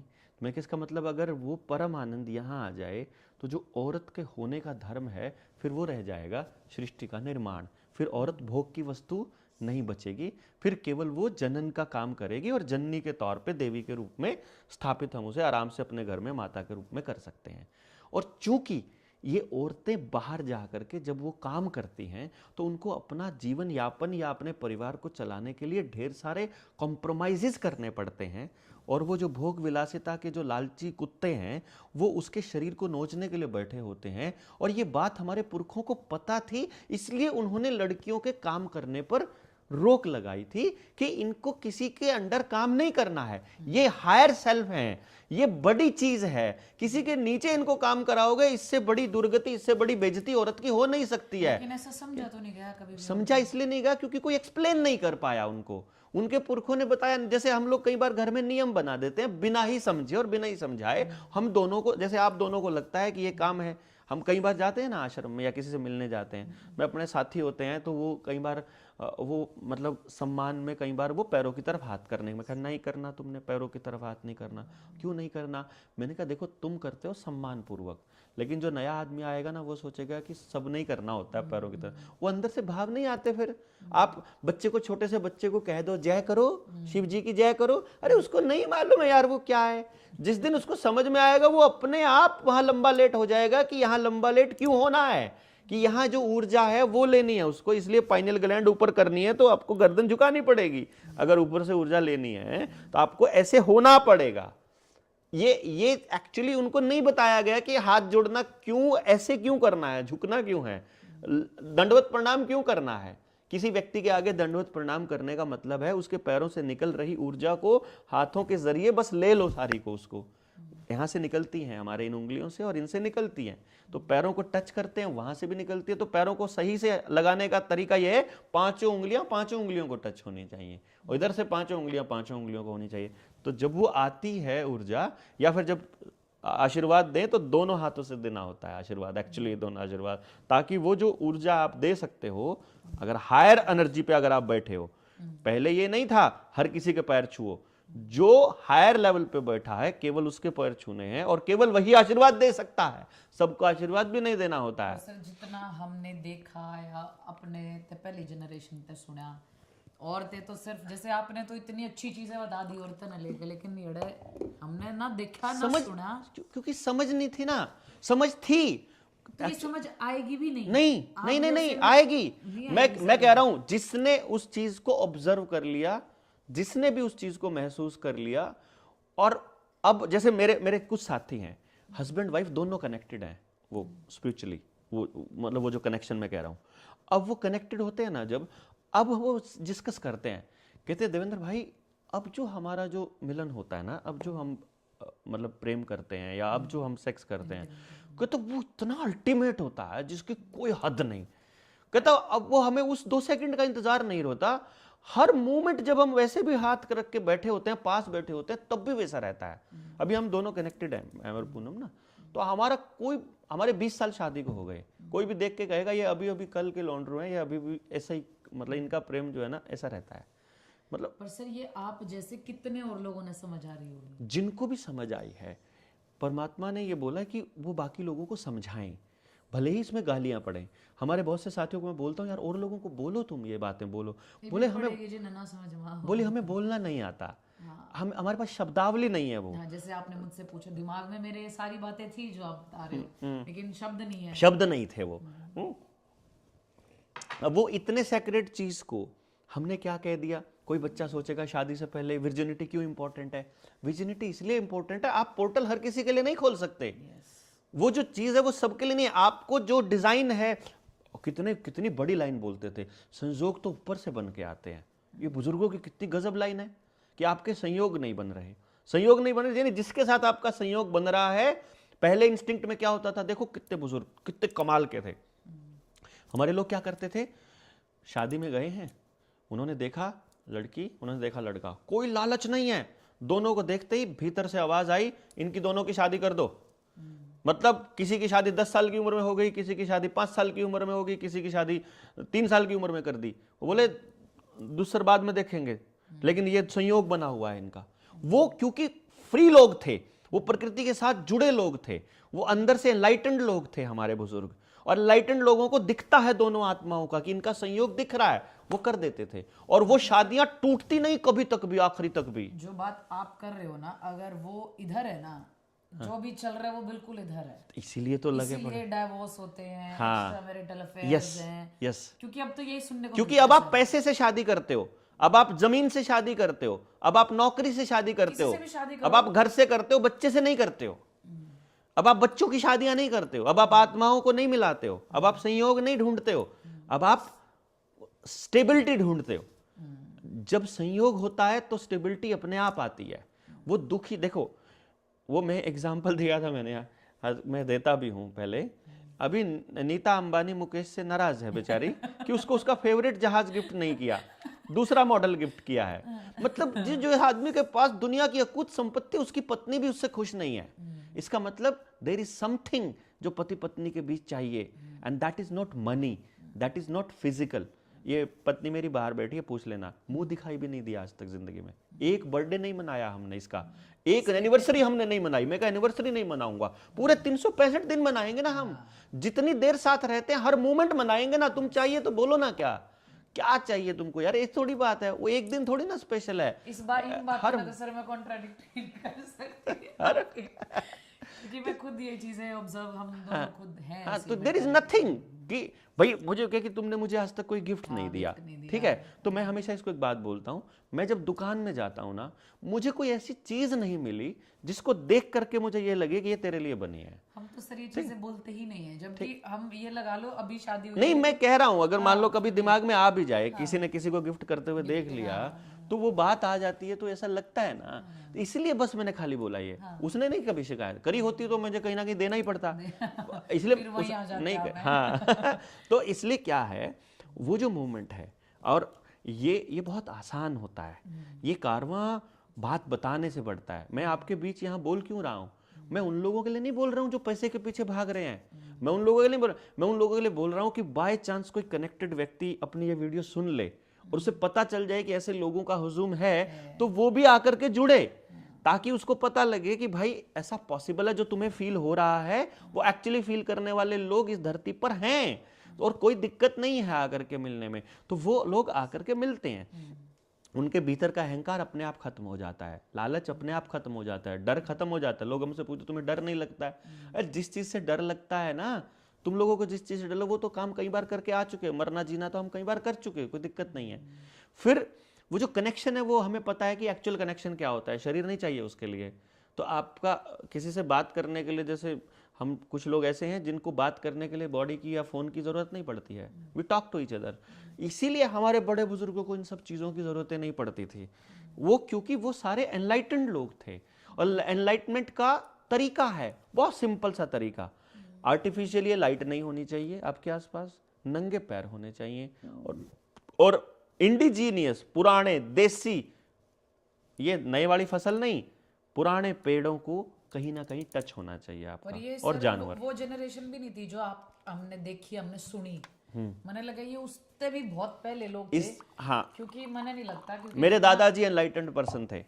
मेरे दादाजी ने, मुझे याद है, मेरे दादाजी ने मुझसे जितनी बार भी किसी व्यक्ति के बारे में बोला, वो व्यक्ति को उसने उसका नाम नहीं सुना बंदे का, उसको ये नहीं पता कहाँ से आया है। वो चीज है सर, पर कहीं ना कहीं जो फीमेल वाली बात बोली ना आपने, कि ये होंगे शायद जो हमने सुने भी, दादा परदादा के भी परदादा पाओगे इसे ना अंग्रेजों के आने से पहले जितना नॉलेज है वो सारा यही था। जो तो सर जो बनारस हिंदू के बारे में कह रही हूँ मैं, औरतें तो मैंने हमेशा बड़े बुजुर्गों तभी सुनी है, ये घर में घूंघट में और काम तई है, बस बच्चे पैदा करने तई। वो इसलिए है क्योंकि उन लोगों को, ये देखो ये लाइन आपने बहुत गजब बोली है, वो घर में घूंघट में और बच्चे पैदा करने के लिए हैं, बस एक्चुअली ये इसी के लिए हैं वो। अगर मेरी पुरानी बातों को जो मैंने अभी बोला है अगर उसको देखो तो एक्चुअली वो इसी के लिए हैं। घर में काम, पहली बात, औरत कभी किसी बाहर मर्द के आदमी के बाहर के लिए नहीं काम कर रही ना। आप सोचो, वो लड़की जिसको घर में खाना बनाने में दिक्कत होती है और घर के काम को वो बेइज्जती फील करती है, वही एयर होस्टेस बन के 300 लोगों के आगे प्लेट उठाए घूमती है। सेल्स में आदमी भी कर सकता है। मैं आदमी तो करेगा ही, आदमी करते तो आदमी की जात तो किसी लायक है नहीं। उन लोगों ने जिस रॉकफेलर, रॉथस्चाइल्ड और इस फैमिली की मैं बात करता हूं, उनको पता है कि औरत इतनी सेक्रेड है, उनको पता है कि औरत इतनी स्पेशल है, इसीलिए इनको बर्बाद करने के लिए औरत को घर से बाहर निकालना आवश्यक है। और ये बराबरी का लेवल, औरत इतने लेवल पर रखी है हमारे लोगों ने। मैनेजर होता है जो घर में बैठा बैठा सब मैनेज करता है। आपने बेशक आपके बुजुर्गों ने ये बोला हो कि औरत सिर्फ घर में काम करने के लिए है और बच्चे पैदा करने के लिए, लेकिन बाहर से पैसा कमा के जितना ला के आता था सारा उसके हाथ में देता था।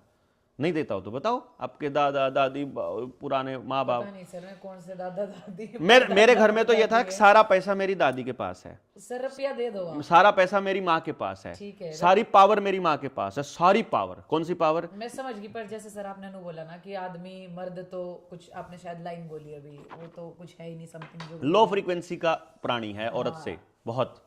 तो जब इतनी आप देवी बता रहे हो औरतों ने है देवी, हमने माननी चाहिए औरतें, तो लोग ये तो चलो अभी बोल रहे हो आपकी अभी ये औरतें बाहर काम करना शुरू करगी, जो काम घर में करना है जो वही नौकरानी, मतलब नौकरी अगर हम बाहर जॉब कर रहे हैं और वो नौकर है, घर में तो घर में तो प्रेम वश कर रहे हैं। लेकिन ये कभी शो तो नहीं हुआ है ना, हमने कभी देखा नहीं सुना नहीं, हमने तो औरतें मतलब देखो मेड। ये एक आदमी की एक प्रॉब्लम रहती है, मैं आपको बताता हूँ। आदमी और औरत में दोनों में बड़ा फर्क रहता है। आदमी चलता है आंखों से और औरत चलती है कानों से। कैसे? इसका मतलब समझ आया? कैसे नहीं? आदमी उन चीजों की तरफ अट्रैक्ट होता है जो दिखने में सुंदर होती हैं। इसीलिए औरत हमेशा अपने आप को सजाएगी कि आदमी उसको अप्रिशिएट करे, और औरत मोटिवेट होती है सुन करके। आदमी उसको कितना ही प्यार जता ले, जब तक जबान से ना बोल दे कि तुम बहुत प्यारी लग रही हो, खाना चाहे ऐसे चाट चाट के खा जाए, उसको शांति नहीं पड़ेगी जब तक ये नहीं बोलेगा वो कि खाना आज बहुत अच्छा बनाया है। यानी अगर वो एक ये लाइन बोल दे कि खाना बहुत अच्छा बनाया है, तो इतने में वो औरत का पूरा दिन पूरा पार हो जाएगा। वो कान से चलती है, यानी उसको जो सुनता है। कहीं बीच में ये कम्युनिकेशन गैप रह गया कि औरत ने आदमी के इस पार्ट को देखना बंद कर दिया, और आदमी ने औरत के इस पार्ट को देखना बंद कर दिया कि उसे सिर्फ सुनना है दो प्यार के बोल, उसको केवल वो सुनना है जो तुम फील करते हो, बस खाली इतना सा बात है। अगर आप बताइए, अगर इन पति पत्नियों में दोनों में ये बात हो तो क्या टेंशन है? खत्म हो जाए वहीं सबका सब वहीं खत्म हो जाए कि जो वो रियल में फील करता है अपनी पत्नी के लिए, अगर वो सच में प्यार करता है तो बोल दे बस खाली। लेकिन सर वही बात है, मैंने लगता नहीं लोगों की ये चीजें कभी समझ में आएंगी। देखो मैं उन लोगों का जिनको समझ में आएगी मैं तो उन्हीं के लिए बोल रहा हूँ। क्योंकि आज भी देख लो, पेरेंट्स हो गए या हमारे और बड़ी जनरेशन की अगर मैं बात करूं, आज भी लड़कों के आदमियों के 2-3 अफेयर्स हैं या फिजिकलिटी है, चलेगा सब, है ना? वो चलेगा है हाँ, ना? बहुत नॉर्मल बात है। हाँ चलेगा। जैसे हमने खुद बुजुर्ग मतलब फिल्मा में चलो देखे हो ना देखे हो, लेकिन चलेगा। कहीं तो सुना है हाँ। कि कोई ना तो आदमी है चल जाएगा, मतलब मर्द जात है जो भी है। लेकिन औरतें उन्हें फिर बिल्कुल क्लीन नीट, कहीं बाहर ना गई हो ना कोई फ्रेंड हो, कुछ भी ऐसा चाहिए। हाँ। तो यही डिफरेंस है ना फिर वो। हाँ, क्योंकि ये डिफरेंस इसीलिए है, देखो ये डिफरेंस इसलिए क्यों है ये मैं बता रहा हूं कि अगर एक व्यक्ति को एक औरत मुक्ति नहीं दिला पा रही है, उस सेक्रेट प्लेस को नहीं दिला पा रही है, वो फील नहीं दे पा रही है, बाय चांस वो मतलब अगर आपका संबंध आत्मा का है तो आदमी कहीं बाहर नहीं जाएगा। यदि आपका संबंध आत्मा का नहीं है तब वो आदमी की खोज रहेगी, और औरत की खोज नहीं होती है कभी भी। सर या मुक्ति तो औरत नहीं ना, औरत ऑलरेडी मुक्त है ऑलरेडी। जब औरत को आप कभी फील करना, जब औरत बच्चा जन्म देती है, और इसीलिए इन अस्पतालों ने पेट काट कर बच्चे पैदा करना चालू किया है, क्योंकि ये ताकि औरत वो चीज फील ना कर पाए। जब औरत अपनी योनि से बच्चे को जन्म देती है, नेचुरल बर्थ, नेचुरल जो जन्म है, प्रसव, उस वक्त वो इतना पेन और इतना वो प्लेस होता है कि जब बच्चा पैदा हो जाता है तो ये बोला जाता है कि उसका दूसरा जन्म हुआ। तब वो प्लेस देख के आती है, वो जो अल्टीमेट हैप्पीनेस वाला जो प्लेस है, जो सबसे हाईएस्ट फ्रीक्वेंसी वाला प्लेस है, जो दूसरा जो परमात्मा वाला प्लेस है, वो देख के आती है उस टाइम पर। इसीलिए वो उस बच्चे से इतना प्यार करती है कि वो उसके लिए मर सकती है। वो इसीलिए जब उसे अपनी छाती से दूध पिलाती है, वो हर मूवमेंट उस बच्चे के लिए जब भी करती है, वो वही चीज फील करती है। माँ का जो प्रेम है, इसीलिए परमात्मा के प्रेम के बराबर माना गया है, क्योंकि वो उसको परमात्मा मानकर ही बच्चे की परवरिश कर रही होती है, क्योंकि उसको देख चुकी होती है। सर ये इतने कैजुअल डिफरेंस सिर्फ लड़कों के लिए क्यों है? वो इसलिए है क्योंकि औरत बिना आदमी के अपने आप उस प्लेस तक पहुंच सकती है, लेकिन आदमी बिना औरत के वहां नहीं जा सकता। पर औधा तो आज भी ये चीज आप समझ रहे हो इसलिए बोल रहे हो, लेकिन औधा तो आज भी आदमियों का बड़ा है। नहीं है, सिर्फ कंट्रोल करने की कोशिश कर रहा है आदमी। और जहां औरत कनेक्टेड नहीं है वहां औरत भी कंट्रोल करने की पूरी कोशिश कर रही है बराबर में। और वो कंट्रोल करने की कोशिश इसलिए कर रहा है क्योंकि उसे लग रहा है कि इस कंट्रोल करने से मुझे वो प्राप्ति हो जाए। असल तो टारगेट वही है हर किसी का। आप देखो, आप कितना ही पैसा, कितनी गाड़ियां, कुछ भी सिर्फ 2-4 चीजों के लिए कमाते हो, रिस्पेक्ट, अनकंडीशनल एक्सेप्टेंस और हैप्पीनेस, और सामाजिक होने के लिए, यानी मैं वहां बैठने लायक हो जाऊं। सिर्फ इसी चीज के लिए सारा कर रहे हो। हर कोई इसी चीज के लिए कर रहा है। आदमी अपने आप को भूलकर दूसरे के हिसाब से चलने की दिशा में काम करने लग गया। ये उसकी सबसे बड़ी गलती हो गई और इसीलिए उसको कंट्रोल करने वाला ड्रामा करना पड़ रहा है। ये सारा नोट, जैसे हम शादी वाली चीजों पे बात कर ही रहे हैं, तो और जितनी भी बात आपने की मैं उन तक कनेक्ट भी कर पा रही हूँ, मैं तो कर पा रही हूँ एटलीस्ट। चलो एक मिल जाम ना बोलो है कि भाई का मैं मन में गड़ंत नहीं बात बोल रहा। हाँ, नहीं, लेकिन आप ये बताओ कि लड़की के लिए, मैं लड़की हूँ इसलिए लड़की के पॉइंट ऑफ व्यू से बात कर रही हूँ, शादी और बच्चा करना इम्पोर्टेंट है, मतलब बहुत ज़्यादा ज़रूरी है? जैसे कई लोग हैं नहीं करना चाहते अपनी लाइफ ने उसी तरीके, बेशक वो स्पिरिचुअल हो लेकिन उन्हें जीनी लाइफ वैसे ही है कि फालतू दिमाग पे लोग, मतलब उन्हें या तो पॉजिटिव लोग नहीं मिल पाते, उनके माइंडसेट के लोग नहीं मिल पाते। तो इतना ज़रूरी है कि शादी और बच्चा होना ज़रूरी है लड़की की लाइफ में? देखो, शादी किसी बड़े बुजुर्ग ने कभी किसी टाइम पर क्यों कहा होगा कि हमें शादी करनी चाहिए? इसके 3-4, 2-4-5 कुछ कारण रहे होंगे। मुझे जो नजर आए, मुझे जो दिखाई दिए और मुझे जो समझ आए, मैं उन पे बात करता हूं। अगर हम ये मान लें कि जब तक शादी का इंस्टीट्यूशन शुरू नहीं हुआ है तो उस वक्त तक आदमी और औरत दोनों साथ रह रहे हैं। और आदमी, मैं एक चीज बताता हूं, जो समझे हुए लोग होते हैं, जो जागे हुए लोग हैं और जो अवेकन लोग हैं, वो हर चीज में पैटर्न ढूंढते हैं। पैटर्न का मतलब क्या रहता है कि हमारा जो शरीर है वो पूरा का पूरा पैटर्न पे बनता है। मतलब हमारे जो उंगलियों के ऊपर ये निशान है, ये इसमें पैटर्न बनता है। हमारे आंख के अंदर एक पैटर्न बनता है। कान का एक पैटर्न है, हमारे सबके कान अलग अलग टाइप के होते हैं। नाक सबका बिल्कुल अलग होता है। आंखें, और ये पूरे फेस का जो पैटर्न है, जो फेस का पैटर्न है वही बॉडी का पैटर्न है। वहां से वो पैटर्न अंदाजा लगाता है। हाँ, स्किन पे भी, स्किन का भी, स्मेल का भी, हर चीज का पैटर्न अलग होता है। तो एक पैटर्न ऐसा होता है जो, क्योंकि आदमी चलता है आंख से, तो उसने 3 औरतें देखी, उनको वो, एक आदमी को जो औरत पसंद आएगी, दूसरा आदमी देखेगा उसको भी वही पसंद आएगी, तीसरा देखेगा उसको भी वही पसंद आएगी। अब एक औरत और पसंद करने वाले हो गए 10 मर्द।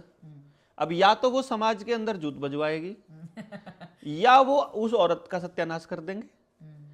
तो इंस्टीट्यूशन बनाया कि नहीं भाई, ये नहीं, हम दोनों को उस रियल में जाने के लिए, कनेक्ट होने के लिए, अपनी हायर एनर्जी करने के लिए, उस हायर लेवल तक जाने के लिए, उस इनर को समझने के लिए, उस परमात्मा से जुड़ने के लिए, मोक्ष की प्राप्ति के लिए आदमी औरत के बिना नहीं हो सकता और औरत बच्चा पैदा किए बिना नहीं हो सकती। दिक्कत ये है, आदमी को वो, क्योंकि आदमी का यहां से जाना केवल तब ही माना जाएगा बेटर जब वो अपना एक अंश यहां छोड़ करके जाएगा। यानी एक बच्चा उसका यहां पर हो, लड़का लड़की से कोई फर्क नहीं पड़ता, इससे कोई मतलब नहीं है। लेकिन वो जब यहां से निकले, क्योंकि उसके लिए स्पेस वो यहीं से चढ़ के जाता है। ऐसे कैसे होता है आदमी का, मीन्स हमको ऐसे फ्रीक्वेंसी को रेज करना है। जो अगर पिछले वाली बात को मैं कनेक्ट करूं तो ऐसे रेज करना है। मान लो बाय चांस आदमी ने इस जीवन में कुछ गलत काम कर दिए, अब इसे दोबारा जन्म लेना पड़ेगा, तो यहां मरना पड़ेगा, तो वो अपना एक अंश यहां छोड़कर जाएगा इसी घर में, ताकि वो उसके किए हुए को आगे बढ़ा ले, कम से कम वो तो आगे चला जाए, और वो वहीं जाएगा। गधा बने कि कुत्ता बने वो डिपेंड करता है, उस फ्रीक्वेंसी पे जाएगा। अब वो यहां से, जब वो आदमी यहां पहुंच गया है, तो उसका अगले लेवल में जाने का रास्ता उसका अगला वंश होगा। इसलिए वंश पर इतना ज्यादा फोकस किया गया ना। बढ़ाती तो औरत भी है ना वंश, तो लड़की पैदा होगी वो भी बढ़ाती है, ऐसा कोई सही नहीं होता। पर उसने सोचा कि शायद आदमी की आत्मा आदमी में आती होगी, औरत की आत्मा औरत में आती होगी, इसलिए वो लड़कियों को, मतलब औरत को लड़की पसंद है, आदमी को भाई हो जाए। बट अल्टीमेटली क्या है, वो बस एक बीज आए, कोई भी आए, एक बीज यहाँ रह जाए और वो वहां से निकल ले। तो औरत उस पॉइंट पे तब पहुंचेगी जब वो बच्चे को पैदा करेगी, और वो भी कुदरती तरीके से, सी सेक्शन से नहीं, पेट काट के नहीं, नॉर्मल ही प्रसव रहेगा तभी। डिलीवरी तो समान की होती है, डिलीवरी तो समान, डिलीवरी बॉय तो दूसरे हैं। औरत डिलीवरी नहीं करती है, वो प्रसव करती है, वो बच्चे को जन्म देती है। ये शब्द हमारी जबान पे जानबूझ के इन्होंने चढ़ाया। तो वो जो लेडी है जो बच्चा पैदा कर रही है, उसको तो बच्चा पैदा करके ही मुक्ति मिलेगी। अब वो शादी करके बच्चा पैदा कर ले या बिना शादी किए बच्चा पैदा कर ले, उसको बच्चा पैदा करने के बाद ही मुक्ति मिलनी है, नहीं तो उसे फिर से यही जन्म लेना पड़ेगा, फिर से उसको उस एक्टिविटी में आना ही पड़ेगा। मान लो उसने कोई बुरा काम नहीं किया और बच्चा भी पैदा नहीं किया, तो उसे दोबारा जन्म लेके यहीं आकर के फिर बच्चा पैदा करके फिर, यानी अगले स्टेप पर जाने के लिए उसका बच्चा पैदा करना अनिवार्य है। अब मैं नहीं कहता आपको नहीं करना, मत करिए, आप फिर पैदा होके फिर करना, तब आपको याद नहीं रहेगा कि मैं ही वो हूं। इट इज नॉट कि आपको वो स्टेप के बाद, जैसे कि इस सीढ़ी के बाद ही अगली सीढ़ी पर जा पाओगे, और ऐसी सीढ़ी नहीं है कि जंप मार के आगे चले जाओगे। पर यो अगर कति ठप लोगो तो समझाना हो उन्हें, तो यू जन्म, आप इस अगले जन्म की बात कर रहे हो, आज का नहीं बेरा क्या होगा, कल का नहीं बेरा क्या होगा। मैं ठप लोगों की बात, मैं ठप लोगों के लिए ये पॉडकास्ट में मैंने ठप लोगों के लिए कोई बात अभी तक कही ही नहीं है। उन ठप लोगों के लिए, देखिए ठप लोगों के लिए मैं गांव में जाके ठप बातें भी करके आता हूँ, उनके लेवल पे समझा के आता हूँ। यहाँ पर जिस लेवल का आदमी मुझे चाहिए, मैं उसी के लिए बात कर रहा हूँ। जिसको बात समझ में आ रही होगी वो आके कनेक्ट हो जाएगा। और ये ऊर्जा हमको चाहिए ऐसे लोगों की, ताकि उन लोग, देखिए समझ का लेवल क्या रहता है, समझने का प्रोसेस क्या है। जैसे मुझे जब शुरू में मैं इस तरह की बातें बोलता था, तो मेरे साथी मुझे कई बार ये बोल देते थे कि देवेंद्र भाई आपकी कई बार बातें समझ नहीं आती हैं। तो मैंने कहा समय आने पर समझ आ जाएंगे। और धीरे धीरे वो मुझसे जुड़े रहे।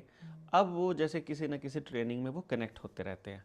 कनेक्ट होने के बाद फिर मैं एक दिन तो उसको छेड़ता नहीं हूँ, क्योंकि एक दिन तो वो नशे में रहता है उस मजे के, उस आनंद के, कि आहा ये जिंदगी यहाँ जाना था यार, पूरी जिंदगी पता नहीं कचरा कहाँ घूम रहा था। अब वो वहाँ पहुँच गया। पहुँचने के बाद जब हम फिर अगले दिन या 2 दिन बाद, या जब हम मंत्रणा करते रहते हैं, हमारा हर हफ्ते 10 दिन में एक टूर शिमला का रहता है हमेशा। वहाँ पहाड़ पे बैठ के चर्चा करते हैं, पहाड़ की चोटी पे कहीं पर भी बैठकर खुले में बैठ के चर्चा करते हैं। वो चर्चा मैं कह रहा था, वो वीडियो देखना कि उसको समझना। तो मैंने वैसे उनमें से कई सारी चीज़ें मैंने डिस्कस भी करी है। तो मैं जब उनसे पूछता हूँ, मैं ऐसे नाम लेके पूछता हूँ, मैं कहा हाँ अब आ रहा समझ? बोला आ गया। कितना आ रहा है? कहते सब आ गया। आगे बताने की जरूरत है कैसे होगा? कुछ जरूरत नहीं है, दिख रहा है, सब दिख रहा है। अब कोई डाउट? कोई डाउट नहीं। अब उसको खुद दिख गया एग्जैक्टली कि मैं उसको क्या कहा करता था, कि मुझे दिख रहा है, कि मैं देख पा रहा हूं, या ऐसा करके कोई बात। अब इसको आप कोई नौटंकी में नहीं लेकर के जा सकते। तो वो जो व्यक्ति है जिसको सब समझ आ गया है, वो पहले बोलते, पहले नहीं समझ आता था, बातें अच्छी लगती थी, बात ठीक भी लगती थी, लेकिन समझ नहीं आती थी कि एक्चुअली क्या ऐसा पॉसिबल है। और फिर वो था, फिर अब मैं जब उनको बोलता हूं, मैं कहा अब एक काम करो, अब ये बंदा तैयार है, जैसे हम ग्रुप में देखते हैं ना, क्योंकि क्या होता है, ऊपर जाने के लिए एक स्पष्ट इंडिकेशन क्या है कि हायर फ्रीक्वेंसी करने के लिए आपको पहले अपने आप को मरा हुआ मानना पड़ेगा, और आपको ये कहना पड़ेगा कि मुझे अपने लिए कुछ नहीं चाहिए।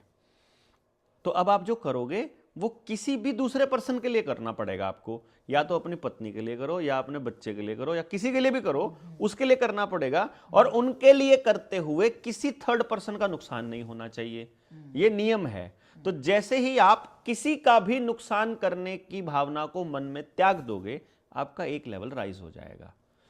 फिर जैसे ही आप अंदर से लालच से, कि मुझे पैसा मिल रहा था लेकिन अंदर से आवाज आ रही थी ये नहीं करना है, आप उस लालच को त्याग करके सही की तरफ चलने लगोगे, एक लेवल ऊपर राइज हो जाएगा। एक है कि आप किसी को झूठ बोलो, एक है कि सच बोलो। तो जैसे ही आप झूठ बोलोगे लेवल नीचे आ जाएगा, सच बोलोगे लेवल ऊपर चला जाएगा। जैसे ही आप अच्छा करोगे लेवल अप जाएगा, बुरा करोगे डाउन जाएगा। तो अब जब अपनी टीम में से साथी को देखते हैं कि इस लेवल, इस सोच का आदमी हो चुका है, अब ये तैयार है, तो मैं अपने साथियों को बोलता हूँ बस चारों तरफ इसके गोल दायरे में खड़े हो जाओ। और जैसे ही वो ऊर्जा अपने आप वो सर्कल बनता है और वो अप लेवल हो जाता है। अप लेवल होने के लिए या तो ऊर्जा सर्कल में होगी या ऊर्जा ट्रायंगल में होगी ऐसे करके, या ऊर्जा गुबंद के रूप में होगी ऐसे। तो आपने देखा होगा मंदिर, मस्जिद, गुरुद्वारा, जितने भी हायर ऊर्जा के प्लेस हैं वो हमेशा इस शेप में रहते हैं हमेशा, या गोल बनाएंगे। और घर हमारे जो बनते थे, पुरानी झोपड़ियां जो बनाते थे, वो ऐसी बनाते थे हमारे पुरखे, बहुत समझदार और एनलाइटेंड लोग थे। ये जो चौरस चीजें हैं, ये जैसे इस कमरे में आपको वो फीलिंग नहीं आएगी, क्योंकि ये जो कमरा है, ये कमरा है क्यूबिकल। क्यूबिकल चीजें ऊर्जा को ट्रैप करके रखती है। तो आपको हमेशा अच्छा फील कहाँ होगा? बरामदे में अच्छा फील होगा, छत पे अच्छा फील होगा, लेकिन अंदर नहीं होगा। यानी वो फीलिंग अंदर नहीं आएगी, क्योंकि वो जो कॉस्मिक एनर्जी है वो जब बॉडी में से जब तक आर पार नहीं जाएगी तब तक आपको अच्छा फील नहीं होगा। और वो आर पार जाने के लिए ये सारा कुछ खुला होना जरूरी है। तो ये रीढ़ की हड्डी और जितने चक्रहास हैं, जितनी आपकी कुंडलिनी है, इन सब पे आर पार जाने की जगह होगी तो वो खुलेगा। अब ये आर पार की जगह के लिए ये मैंने रास्ता बताया है आप लिफ्ट करने का। और जैसे ही आसपास कोई एनर्जी वाला आदमी आएगा, आपको अपने आप अच्छा फील होगा। जैसे मान लो मेरी ऊर्जा आपसे लो होगी तो आपको लगेगा ये आदमी मतलब एनर्जी को सक कर रहा है और इसके साथ बैठ के इरिटेशन आती है। किसी आदमी के पास आने से आपको अच्छा फील होता है खुद ही। तो जब किसी के पास जाने से अच्छा फील हो रहा है, मतलब वो हायर एनर्जी पे है आपसे। तो आपको ये देखना है कि वो हायर एनर्जी पे कैसे गया बेसिकली, और आपका काम है एनर्जी को, अपनी वाइब्रेशन को हाई करना। तो वहां जो ये पॉइंट आता है कि भाई शादी मतलब करना, शादी और बच्चे। तो शादी का कॉन्सेप्ट था कि इर्रेगुलरिटीज ना आ जाए, जिस औरत की ड्यूटी लगी है। इसीलिए हमारे बुजुर्गों ने ये पॉलीगैमी का जो कॉन्सेप्ट है इसको कितना खूबसूरती से कहा है। उन्होंने ये कहा है कि एक औरत दो आदमियों को उस रिल्म का आनंद नहीं दे सकती, क्योंकि औरत पूरी तरह से कनेक्टेड है। वो पोर्टल का ओपनिंग और वो दो आदमियों के लिए ओपन नहीं कर सकती उसको। इसीलिए औरत को कभी भी एक्सेप्ट नहीं किया गया दूसरे मर्द के साथ जाना। तो आदमी अपनी औरत को दूसरे आदमी के साथ बर्दाश्त कर ही नहीं सकता, क्योंकि उसका वो काम ही नहीं है और डीप इनसाइड उसको मालूम है कि ये गलत है। लेकिन औरत एक्सेप्ट कर लेगी अगर उसका आदमी तीन औरतों के पास जा रहा है। वो बल्कि हमारे गांव में ऐसा होता था कि खुद औरत दूसरी औरत को शादी करने के लिए कह देती थी कि तू ले आ जा उसको। मैं समझ गई, लेकिन एथिकली तो ये this is not ethic. There is nothing ethical in this world. वो हमने शब्द बनाए हैं। There is right and wrong. हमको एनर्जी हाई लेवल पे लेके जानी है। उसके लिए अगर वो एक जगह से नहीं जा पा रहा है एक बंदा, तो वो दूसरा रास्ता ढूंढ रहा है। यदि वो नहीं ढूंढेगा तो वो या तो आप उसको उस पोर्टल के रास्ते लेकर के जा सकते हो, या तो आप अपने घर का माहौल इस टाइप का बना लोगे। वो जाएगा ही नहीं ना यार। आप जो सामने पड़ा है उसको वहां वो परम आनंद, देखो जब तक उस व्यक्ति को परम आनंद की स्थिति में नहीं पहुंचेगा, चाहे वो सब कुछ बर्बाद होने के बाद पहुंचे, चाहे सत्यानाश होने के बाद उसको रियलाइज हो कि तूने जो किया गलत किया, चाहे सब। अब देखिए आपके अंदर करुणा कब जागती है? जब सामने कोई कटा हुआ दिखाई देता है। वैसे आपके अंदर बहुत खूब लालच होता है, यानी जब, और आपके परिवार के इस पूरे सदस्य को अगर इस तरह से तहस नहस कर दिया जाए, तब आपके अंदर ही झुकते यार जिंदगी में कुछ भी नहीं है। शमशान में जब आप जाते हो, शमशान से वहां खड़े खड़े सोच रहे होते हो कि यार लाइफ कुछ भी नहीं, मतलब ये तो सारा कुछ, वो तब रियलाइज होता है बेसिकली। तो चाहे सब बर्बाद होने के बाद रियलाइज हो, बट अल्टीमेटली आपको यहीं आना पड़ेगा। आपको अपनी फ्रीक्वेंसी को रेज करना ही पड़ेगा, चाहे आप वापस कीड़े मकोड़े वाली जिंदगी और वो काम करके वहां जाओ। तो ये व्यभिचार करने के बाद मान लो एक व्यक्ति 10 जगह 15 जगह मुंह मारने के बाद उसे रियलाइज होता है कि ये तो सब व्यर्थ गया, मुझे जिस चीज की तलाश थी वो तो वहां भी नहीं मिली, वहां भी नहीं मिली, वहां भी नहीं मिली। अब वो कहां जाएगा? वो भटकता रहेगा, क्योंकि उसको वहां जाना ही जाना है। तो वो वहां संयोग नहीं है। अगर आपने शादी मकान से कर रखी है और पैसे से कर रखी है और जमीन से कर रखी है, वहां पॉसिबल ही नहीं है वो उसको उस रियल्म तक ले जाए। वहां संभव ही नहीं है वो रिश्ता टिक जाए, पॉसिबल ही नहीं है। इसीलिए केवल संयोग, केवल दो आत्माओं को देखना ही एकमात्र तरीका है कि उन दोनों को यहां से पार लेके जाया जा सके। अदरवाइज वो दोनों नरक की जिंदगी जिएंगे, दूसरे जानवरों जैसा काम करेंगे जो वो काम करते हैं। एक ही सिक्के के दो पहलू हैं। हाँ, वो वापस वहीं आएंगे। बस समझण का फर्क है। हाँ, अब मेरे समझ में आ गई, मान लो मैं कह भी दूं कि हाँ, ठीक है, जैसे आपने बताया कि लड़के क्यों 2-3 कर रहे हैं, क्यों वहां तक नहीं पहुंच और रहे। औरत की देखो, एक और लाइन बोल देता हूं फिर आप बोलना। औरत की कमाल देखना आप, औरत चाहे 10 लोगों से संबंध बनाए, लेकिन वो एक वक्त में 10 लोगों से नहीं बनाती है, वैश्या के अलावा, जिसका काम ही अपने शरीर को सौंप के होता है। औरत एक व्यक्ति से उसको नहीं वो फील आ रहा है, उसको छोड़ने के बाद ही दूसरे आदमी के लिए अवेलेबल होगी। आजकल तो सर हर तरीके के लोग हैं। वो औरत रही नहीं ना फिर, मतलब वो ठीक है, लेकिन वो क्योंकि वो सारा जेनेटिकली मॉडिफाइड औरतें हैं, रह गई हैं, सारा जीन खाती हैं सारा। लेकिन ये चीज वैसे सही में समझने वाली है कि समझ आ गई तो बात ही खत्म हो जाएगी। जिस पॉइंट ऑफ व्यू था आपने बताया, हाँ, अगर उसने समझो तो ये बहुत नॉर्मल खत्म, ठीक है। लेकिन अगर आज के टाइम पे जो लोग समझ पा रहे हैं, जितना देख पा रहे हैं, उनके लिए वो एक्स्ट्रा मैरिटल अफेयर्स और शादी दिखावटी वाली या डाइवोर्स ये चीजें रह गई हैं ज्यादा। वो शब्द कुछ नहीं है। हाँ। वो तो एक खाली आदमी ने अपनी व्यवस्था को चलाने के लिए एक कुछ नियम और कुछ शब्द बना लिए, अदरवाइज रियलिटी तो एक्चुअली यही है। किसी को समझ आए या ना, आप पुराने कोई शास्त्र उठा के देख लेना, वो यही बोलते मिलेंगे, बस उनकी शब्दावली अलग मिलेगी। नहीं, समझ का फर्क है। सेक्स ना आप एक पवित्र चीज मान सको या एक फन में ले सको, एंजॉयमेंट में। फन कहाँ है? फन तब होगा जब every movement is a fun, and when every movement is a fun तो एक्स्ट्रा मैरिटल हो ही नहीं सकता। समझ भी तो आना चाहिए ना फन क्या है। इस चीज में फन क्या भाई है? बच्चा है, जैसे बच्चा, अब अपन कहते हैं कि बचपन बहुत अच्छा था। बचपन कैसे अच्छा था भाई? बचपन में तो थप्पड़ भी पड़ते थे, बचपन में तो आपको जिद्दी भी होती थी, लेकिन नहीं, somewhere some day some moment वो बच्चा अपने रेत के साथ खेल रहा है और खेलते खेलते वो उस मोमेंट को प्राप्त हो जाए, वो ध्यान में चला जाए अचानक से। बच्चा हमेशा अचानक जाता, उसको पता भी नहीं होता, और वहाँ वो जो उसे आनंद आ रहा है, वो बार बार उसी जगह जाए। आप देखोगे वो बार बार जाके उसी मिट्टी में ऐसे ही खोद रहा है। माँ कह रही है तुझे इस मिट्टी से क्या मिल रहा है? उसको वो मोमेंट की तलाश है जो उसे एक बार फील हुआ था उस मिट्टी में। वो कई बार कुत्तों के बीच, जानवरों के बीच, वो गाय के पास, किसी एनिमल के पास जाकर के उसे अचानक एक दिन फील हुआ, हायर एनर्जी फील हुई, उसे वहां बहुत मजा आया। अगली बार वो बार बार जाएगा वहां की वही चीज मिले।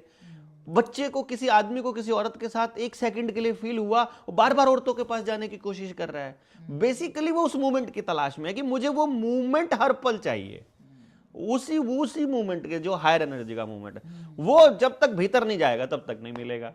जैसे मैंने आपका एक पॉडकास्ट सुना था, वीडियो देखी थी, पता नहीं आपकी वीडियो देख कैसा लगा कि ये बहुत ऐसे ज्यादा तड़क भड़क बात कह दी आपने, लेकिन जब आप डिटेल में बताओ तो वो चीजें वो समझ आ। हाँ, समझ आया। आपने अनपढ़ बहू क्यों चाहिए?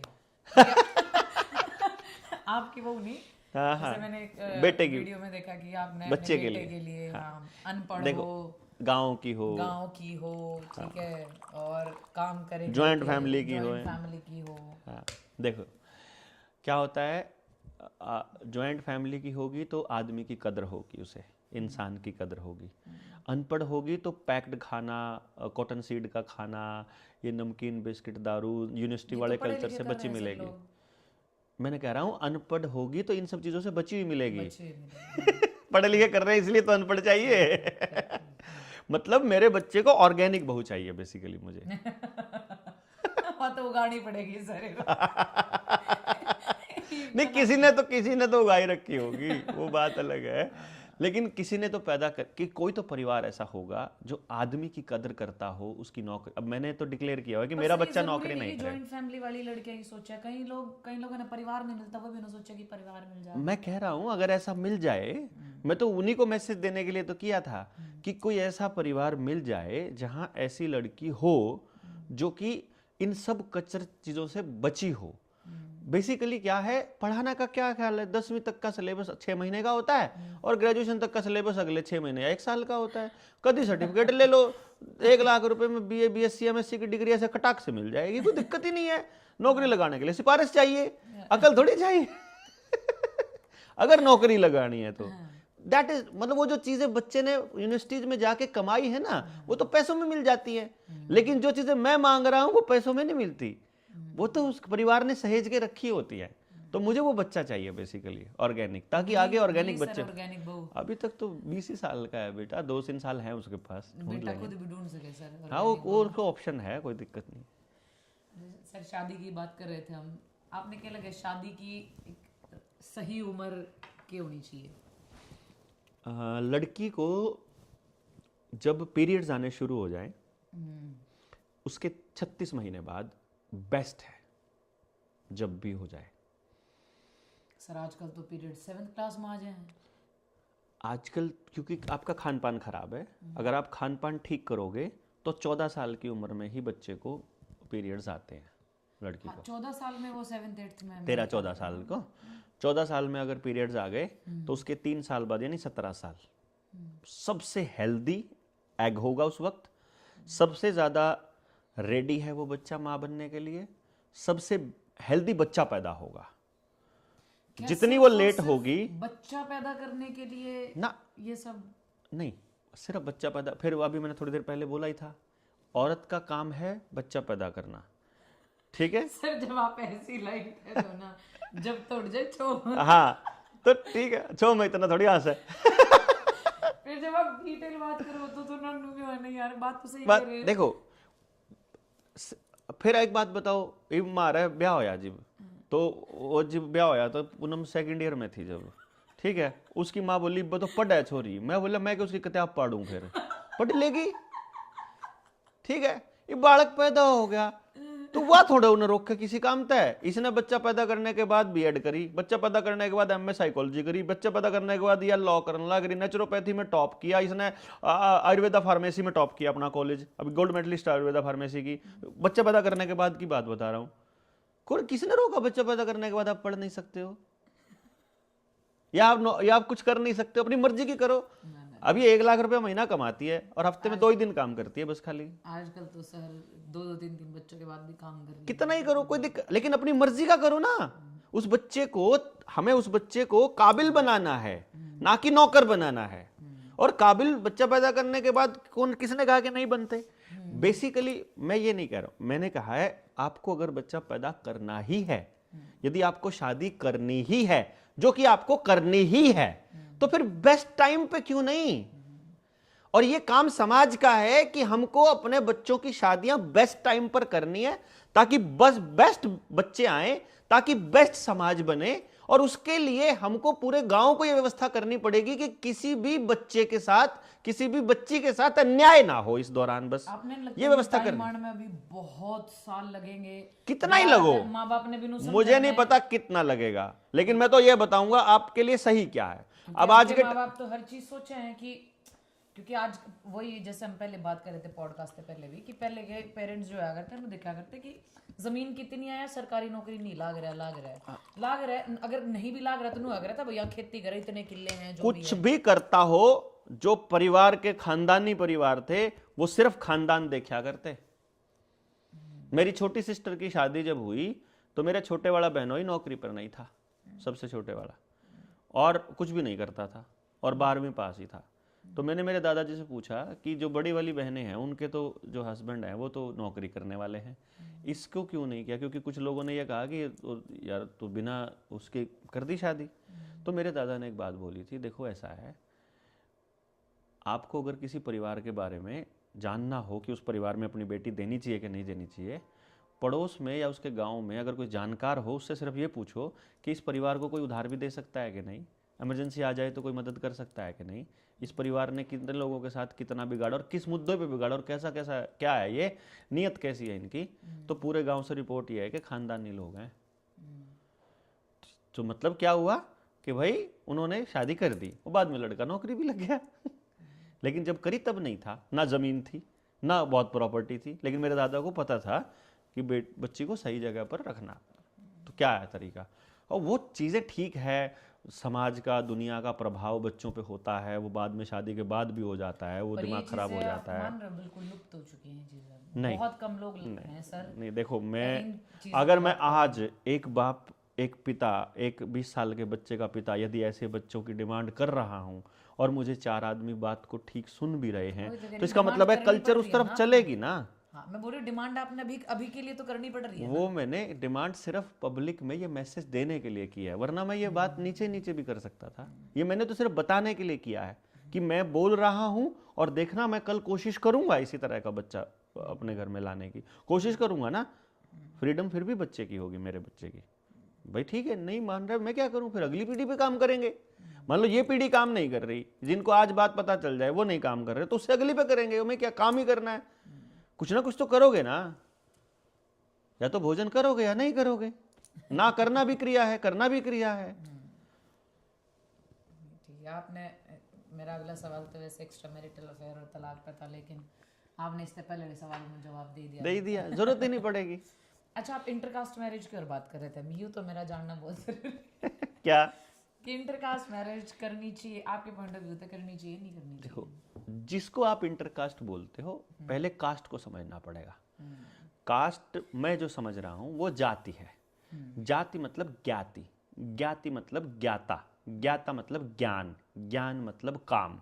यानी आपको किस काम का ज्ञान है वो आपकी जाति है। जैसे कि खेती का काम करता है तो आपकी जाति किसान है। अब आपकी जाति, आप चमड़े का काम करते हो, आपकी जाति चमार है। आप लोहे का काम करते हो, आपकी जाति लोहार है। अब आप भेड़ बकरियां चराते हो, आप गडरिया हो। अब मान लो बनिए की छोरी और गडरिये का ब्याह है, तो मिंगना की बदबू ना पागल कर देगी। नहीं मन बाय चांस शहर में पढ़ते बाय चांस हुआ, अब वह जानते ही घर में सबसे पहला वह जाके उस आदमी ने, अब वो तो प्रेम विवाह था क्योंकि कॉलेज में हो गया बाय चांस। कॉलेज में क्योंकि पढ़े लिखे हैं ना, तो नहीं पूछ रहे तू गडरिये की है, चमार की है, किसी है, ठीक, छोरा भी किसी का हो, बढ़िया लग गया, अपना कर लिया। अट्रैक्शन का ये नियम है कि जो आप में गुण नहीं है आप वो गुण ढूंढते हो दूसरे वाले में। अगर अट्रैक्शन ही ना पॉइंट हो, मैं फिर हाँ, मैं आगे भी बता रहा हूँ ना, मैं आगे भी बोल रहा हूँ कि भाई वो कॉलेज के अंदर मिले, उन्होंने प्लान किया और जब ब्याह के गई और उन्हें बांस आई वह मिंगना की, हवा बोली गडरिया के था अब यू के नाटक है, मैं इसे घर में लेके गिर दी तने, यो तरीका होया कर है। अब उन्हें कोई प्रेम है नया नया, अब बेचारा सफाई करेगा तड़की उठ दे, लेकिन ना हो बांस घर के उस पर ताना मारेंगे, ना सफाई करेगा वह नहीं रहेगी। अगले दिन वन कहेगी मैं तो चाली बैठता छोड़ दी ना घर, तो माँ बाप छोड़ने के लिए मजबूर हो जाएंगे, परिवार टूट जाएगा उसकी एक छोटी सी उस बात की वजह से, क्योंकि उसे उस वैसे परिवार में रहना आता नहीं था। अब जो बनियों के रीति रिवाज है और जाटों के रीति रिवाज है, जो बनियों की भाषा है और जो जाटों की भाषा है, वह बेचारी है कृष्ण न्यू क्या नाड़ा आदमी क्या कहता है, ऐसे जाट के घर में पद चली जाए वो पंगा हो गया। या जाटों की छोरी बनिया के चली जाओ तो मानो कहता गया तो यार खाना हुआ मानना है, जबकि उसकी भाषा बेचारी की वैसी थी। इसी तरीके से आप जो काम करते ही नहीं हो, आपको मालूम ही नहीं है वो काम कैसे करना है, आप अगर उस परिवार में चले जाओगे तो आपके लिए असहजता नॉर्मल हो जाएगी। इसीलिए उस जाति को अपनी ही जाति में शादी करने का बात है कि भैया खेती का काम करने वाली लड़की खेती करने वाले घर में प्यार से खुश रहेगी, क्योंकि वो कर रखा पहले से। जिसने कर नहीं रखा वो वहां चली जाएगी, दिक्कत हो जाएगी। मान लो कोई लड़की ऐसी है कि जो एक काम करती है एक टाइप का और दूसरा परिवार भी मिल जाए वही काम करने वाला, सेम टाइप का काम करने वाला, तो उनकी जाति सेम हो गई, वो किसी भी परिवार में पैदा हो गए हों। मैं यूं नहीं कह रहा हूं जैसे आप बामणी यू जाट दोनों की शादी हो गई मान लो, तो दोनों अगर आप सेम काम करते हो तो आपकी जाति सेम हो चुकी है, फिर आप ब्राह्मण और जाट नहीं बचे हो, फिर आप वो काम करने वाले हो गए हो, फिर आपका दिक्कत नहीं है, फिर कोई टेंशन ही नहीं है। मैंने नू लगा जो लोग नू क्या करा ना आप तक आप नू बोलते रहो, हाँ। या मेरा निके है, हाँ। पागल है, फद्दू जो भी है, हाँ। उन्हें पूरी बात सुननी चाहिए। रील सुन के जो कमेंट करेंगे उनका तो हाल ही होगा, हाँ। वो पूरी बात तो सुननी पड़ेगी उन्हें। देखो, हाँ। पूरी बात का लॉजिक सुनो, आपको बात समझ में आ जाएगी। एक चीज और ये तो मेरा पर्सनल क्वेश्चन आपसे, हाँ। जैसे हमने आपसे एक फिल्म भी दिखाई थी सूरज मीनाक्षी, जिस मुद्दे पे ध्यान लग रही है, शादियों की बात चल रही है, तो गांव में शादी जो कर अपने अड़े बिल्कुल ये है कि नहीं करनी चाहिए, मतलब नहीं तो नहीं वाला सीन है।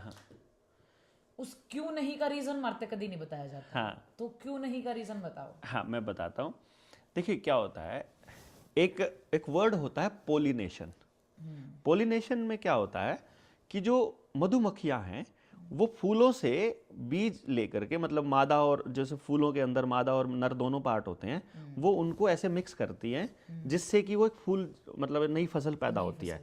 पोलिनेशन ही होता है माँ के पेट में भी, जो स्पर्म और एग जब मिलता है वो वही मतलब उसी प्रोसेस का काम है। तो जब एक जगह पर आदमी रहता है, जब वहाँ एक एरिया में रहता है, तो एक खेत में है ऑर्गेनिक फसल और एक खेत में है हाइब्रिड फसल। तो मधुमक्खी दोनों से फूल चूस के इधर उधर डालती रहती है।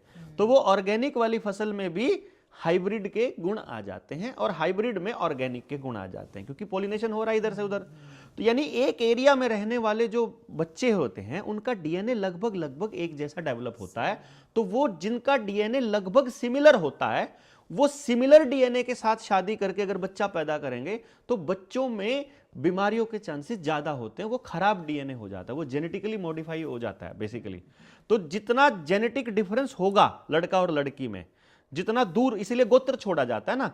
मतलब जैसे हम बलारा हैं तो बलारा की लड़की चाहे कहीं भी हो पूरी दुनिया में, हम उसको बहन मानेंगे।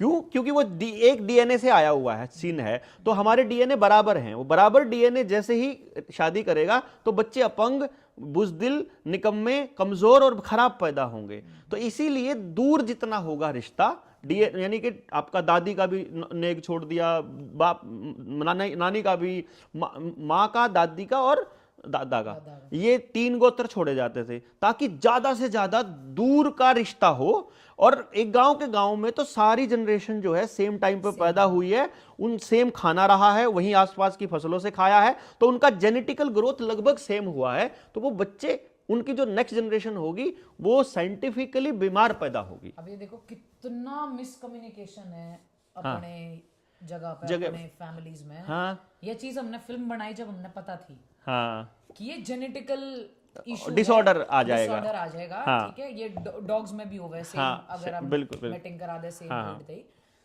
लेकिन लोगों ने इस चीज का पता ही नहीं है, क्योंकि हमारे पेरेंट्स थे भी, उनके पेरेंट्स ने कभी ये चीज बताई नहीं। इन्हों कह दिया बस लॉजिकली नहीं बताई। हाँ, भाई है, हाँ, इनको भाई मानो, इनको बहन मानो। तो लॉजिकल चीजें बताओ कि ये इसलिए है, ये रीजन है कि क्यों नहीं करी जाती। हाँ। बस नु कह देंगे एक गांव का एक भाई है, एक गांव की बहन है। हाँ, बस गांव की सारी बाण हो जाए। एक्चुअली होती हैं वो, हाँ एक्चुअली होती है, पर वो बायोलॉजिकली भी ये समझाना जरूरी है, साइंटिफिकली भी होती हैं और वो प्रैक्टिकली भी होनी चाहिए। हाँ, क्योंकि एक गांव में मैक्सिमम क्या है, 1 या 2 कास्ट के या 3-4 कास्ट के ही बोल लग गए, वरना 1-2 कास्ट के ही लोग मिला। बिल्कुल। ठीक है, और वो एक ही जैसे परदादा वहीं से, हाँ, इकट्ठे, बिल्कुल, फैमिलीज आगे 5-5, 6-6 होती जा, बढ़ती जा, इसीलिए वो भाई बहन। तो अल्टीमेटली वो फैमिली ही है, लेकिन ये समझाना जरूरी है। हम इस चीज पे बात ही नहीं करते, बस नु कह दे तेरा भाई हो, तेरी बाण की गांव के, तुम जान नहीं सकते। अगर रीजन बात है तो मिसकम्युनिकेशन बहुत है यहाँ। बहुत सारी चीजें, शादी, अफेयर्स, एक्स्ट्रा मैरिटल अफेयर्स, ये सब मिसकम्युनिकेशन का ही पार्ट है कहीं। एग्जैक्टली। हम पीछे हैं बहुत बात करने में अगर बात करें तो सब चीजों का सोल्यूशन है। हाँ, आराम से समझ आ गई तो कौन करेगा ये काम गलत। अगर उसको ये समझ आ जाए सही क्या है और इससे आपका बेनिफिट है, आप फ्री माइंड रहोगे, आप हेल्दी रहोगे, आप खुश रहोगे, आप आनंदित रहोगे। अगर ये बातें पता चल जाए, कौन नहीं खुश रहना चाहता भला? कौन डिप्रेशन में सारी जिंदगी गुजारना चाहेगा? और प्रेम से जीवन कौन नहीं जीना चाहता? और कौन दूसरे से प्रेम नहीं चाहता? कौन हेल्दी रिलेशनशिप नहीं चाहता? कौन अपने परिवार में प्रेम से, क्या फर्क पड़ता है? माँ 10 बच्चे भी हों, 10 के 10 को प्यार से खिलाती है, कितने ही बच्चे हो जाए। तो ये थोड़ी है कि आप नौकरानी हो गई अपने बच्चों की, ये थोड़ी हो गया कि आप अपने परिवार के लिए। लेकिन वो परिवार को अपना परिवार माने तब मानेगी ना जब उधर से भी वाइब्रेशन अपने परिवार की आती होंगी। तो दोनों पक्षों को समझना पड़ेगा ना, और ये इंसान को समझना पड़ेगा। और ये सारा का सारा जो दिक्कत है ये पेरेंटिंग में है, ये परवरिश में है। ये परवरिश के दौरान जब बच्चा माँ बाप को वो जीवन जीते हुए देखता है, वहीं से तय कर लेता है कि शादी करनी चाहिए कि नहीं करनी चाहिए। ऐसी शादी आपने अरेंज की थी, आपके साथ क्या हो गया, आपने पेरेंट्स से कहीं ना कहीं मिलन का भी मिसकम्युनिकेशन ही एक रीजन वो है, मिसकम्युनिकेशन है। नहीं करते हाँ, क्योंकि लड़का लड़की की शादी का ही हमने क्राइटेरिया ही बदल दिया। अगर हम टाइमली अपने बच्चों से ये डिस्कस कर लें शादी क्या है, सेक्स क्या है, हाँ, पीरियड्स क्यों होते हैं, तो ब्रह्मचर्य रखने में और वर्जिनिटी रखने में दिक्कत ही नहीं है। उनके लिए वो इंपॉर्टेंट हो जाएगा, बल्कि उस ऊर्जा को उस समय सही जगह लगाने का रास्ता बता दो उनको।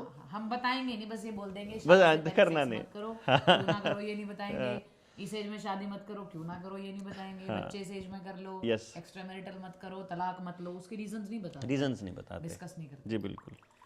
और कुछ सर इस तरह लगा आप बताना चाह रहे हो? मैं तो जो भी टॉपिक उठाऊं आप, मैं समझ नहीं आ रहा इसमें खत्म क्यों करूं।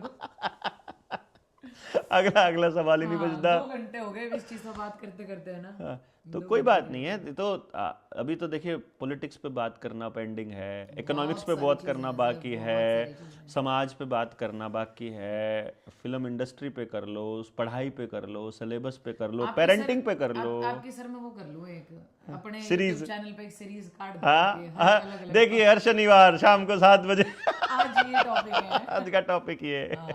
नहीं, अच्छा है, ये बहुत बढ़िया है। अगर दर्शक कहते हैं तो फिर एक ही मुद्दा पकड़ो। हाँ, फिर वो बिल्कुल उसको गहराई तक ले जाओ, कोई दिक्कत ड्यूरेशन नहीं। भी फिर 1 घंटे की होगी। नहीं एंड कर देते हैं।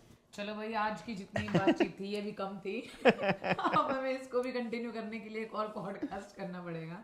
लेकिन नहीं, हम जहाँ हमारी वाइब्स मैच होती हैं, जरूरी नहीं हम सिर्फ पॉडकास्ट कर रहे हैं या आप कनेक्ट सिर्फ अपने पॉडकास्ट और व्यूज के लिए कर रहे हैं। हम सही में चाह रहे हैं कि ऐसे लोग हमारी पॉडकास्ट पर हमें जो आपने 4 चीज़ें बता सके, आपने अडेप्ट करनी है नहीं करनी है, आपकी समझ में आ रही है नहीं आ रही है, वो हर व्यक्ति पर अलग अलग तरीके से लागू कर रहे हैं। हम अगली बार भी कोशिश करेंगे सर एक नया टॉपिक, बिल्कुल ठीक है, जिसमें कॉन्ट्राडिक्शन हो, जाम है जिसमें मैं अग्री ना करती हूँ, मैं ऐसा कोई टॉपिक लाऊं आप खातर। बिल्कुल। तो अभी तक के लिए थैंक यू। ठीक है, हमारे पॉडकास्ट में देखना, लाइक करना, ना पसंद आओ तो भाई स्वाइप कर दियो। ना लिखिए उसमें, क्यों नहीं, क्या पसंद नहीं आया, न्यू थोड़ी है। एक चीज और, सवाल करो ना उसमें अंदर, आप सवाल उठाओ, अगले पॉडकास्ट में उन्हीं के सवाल ले लेंगे।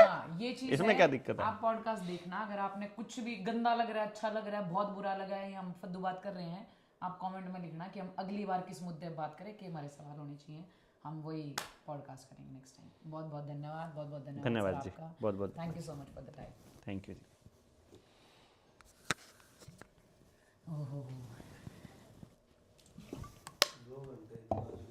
हम लोग आगे ऐसी बात कर देना, लोग